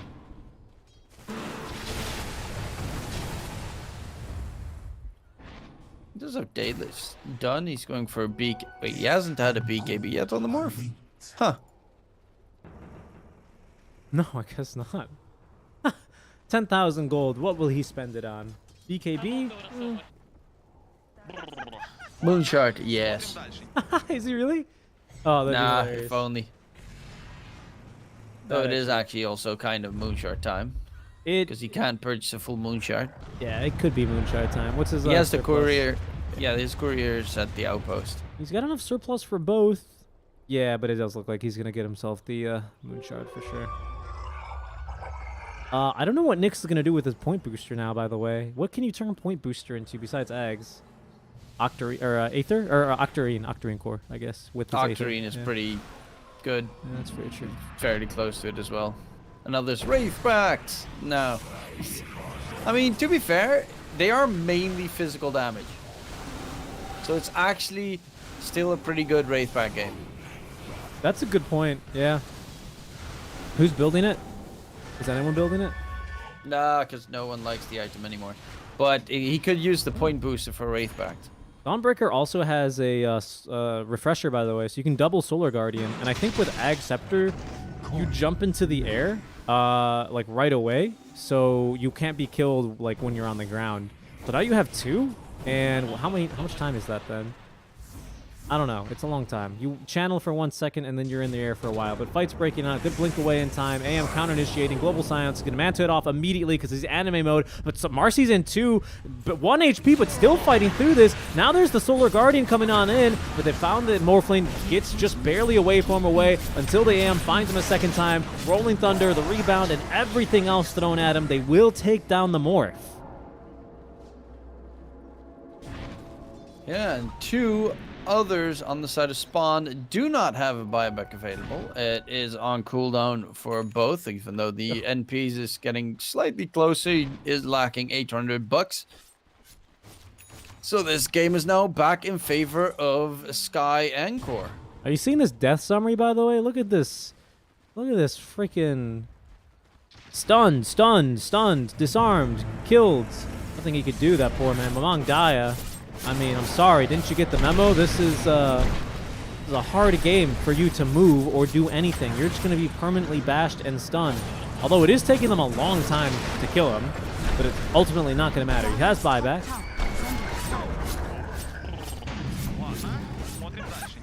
Morphling needs to be very careful as well. They cannot get Mega, so honestly, I'd probably just sacrifice top lane and play. Oh, but they maybe can bottom. look for the win. Their pushing power is not great. Oh, goodbye. Travens. That was a very good effort there, actually, on the Havoc Hammer. I have to commend him there. And they did spook the Marcy into popping BKB. That'll get a buyback out from the Silencer. They're going to try and hold on to at least the Primal Beast. And actually, Sky Encore, they're thinking about backing out. Not AM, though. He wants to get this top lane of Barracks. He's got his butterfly in the backpack. BB. Jikro is playing Marcy at the moment, which the plus is that you steal status resistance, though the stun is very minimal at that stage. And also, if you stun Marcy, she's stunned forever. It does give you 125% status resistance to the Morph, which is really nice, right? I think that's the reason he's doing it. Only that's one of 2 strength heroes, and Dawnbreaker never really showing long enough to give him the opportunity. If he turns into Dawn, he's got that double Starbreaker, which would be kind of nuts. I don't think you get talents, right? No. Oh yeah, wait, you don't get talent yet. He doesn't even have the that one. You at least get Starbreaker with with the shard. Yeah, with the crit. Oh yeah, the BKB and the free movement with your stats, by the way, which is gonna be pretty crazy. AM is a madman, dude. He's just chasing after people. Global Silence isn't gonna stop him. No. Nyx is dead. Mamang Daya saving buyback here for now. As I hear a Marcy going in. Jikroy versus 5. What can he do? Oh, he's going to get the waveform away, actually. AM trying to chase after him, but they actually lack the catch. So I think the Morphling back in the fountain, but it's cost them the NP. The NP once again runs in, trying his best to support Jikroy. He's 160 gold away from buyback. Travens needs to TP to the outpost. No, he can't. There's no There's outpost two available. bounties. Someone get the bounties. Dire's bottom Oh barracks no, are not like this, Truman. Dire's bottom barracks are under attack. That's Run bottom among barracks Daya. gone. You've got Blink, you've got Trample. You just TP back afterwards. Now have Oh left no. He's not gonna have buyback for this. By 100 gold, he should have sold something. He should have sold the Blightstone. Oh no. Alright, that's Rolling Thunder out at the very least. 1 tier 4 remains. Where is Jikroy? He's inside of the Disruption. Now he's Abyssal. Can they actually kill him? A second Abyssal Blade. Marcy as well, punching him to death, and down he goes. There's the dieback. Jikroy had to stand still for 8 agonizing seconds before he's forced to type his 2 least favorite letters, which is actually the same letter twice, G. Radiant victory. To the G. And that is indeed Sky and Core taking down Spawn. Of course, Spawn, a pretty solid team with Mangdaya, but they will have to try again in 2 days. And if that one fails, they will have to try again in 4. That was a pretty exciting game. That It was not too bad. a wild game. It did look like that was at some stage a little bit early on, kind of Sky Encore's game to win. I have to imagine that with the amount of items and money that Mamang Daya had, they probably had a really good lead early. Yeah, look at this Morphling, right? And then right around 30 minutes, something didn't really go quite right. And then I think we started spectating right around here when AM really started to take over this game. I think this is when we joined.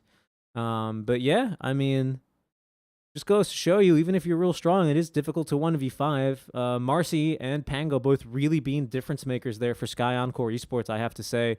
I really think that Spawn team, you know, I think if this Morph had a couple other heroes that scaled a little bit better with him into the late game, they would have been, you know, fighting with him 3v3, and it kind of felt more like a 1v5 here for the Morph lane. Yeah, that's also one of the downsides, of course, with Primal Beast in the later portions of the game. The hero does fall off pretty heavily. I think his level 25, where he gets the Pulverized Pierce's magic immunity, is pretty okay.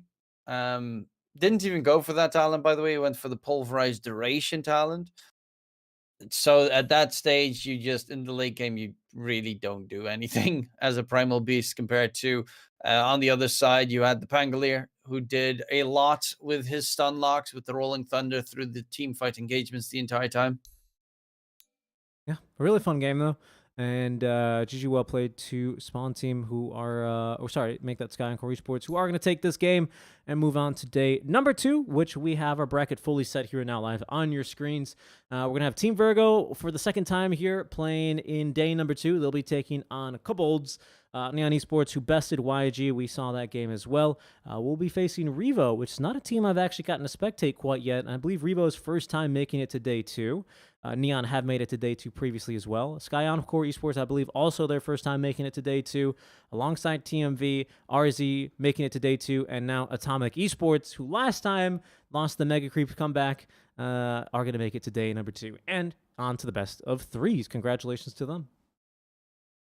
Yeah, Atomic Esports, definitely the team that I prefer watching. I want to see their Nage Prophet, however, hopefully play a slightly different hero than the Nage Prophet, but his farming prowess is pretty impressive, I have to say, from the matches that we have been able to watch from them. Yeah, very true. That's going to do it for us today, though, Truman. I think we're all done. All the matches are wrapped up, and a bit of a shorter day, but not to worry, folks. We have a very, very long day tomorrow, and we've got some talents joining us as well. It'll be Epidemos and I think Winter joining for the coverage tomorrow. So make sure you guys drop us a follow and you can get notified when we go live for those matches. Thank you guys so much for tuning in with us today. We're going to be back in a bit and make that 1 day, 1 p.m. SGT tomorrow, guys, for the best of 3s. Until then.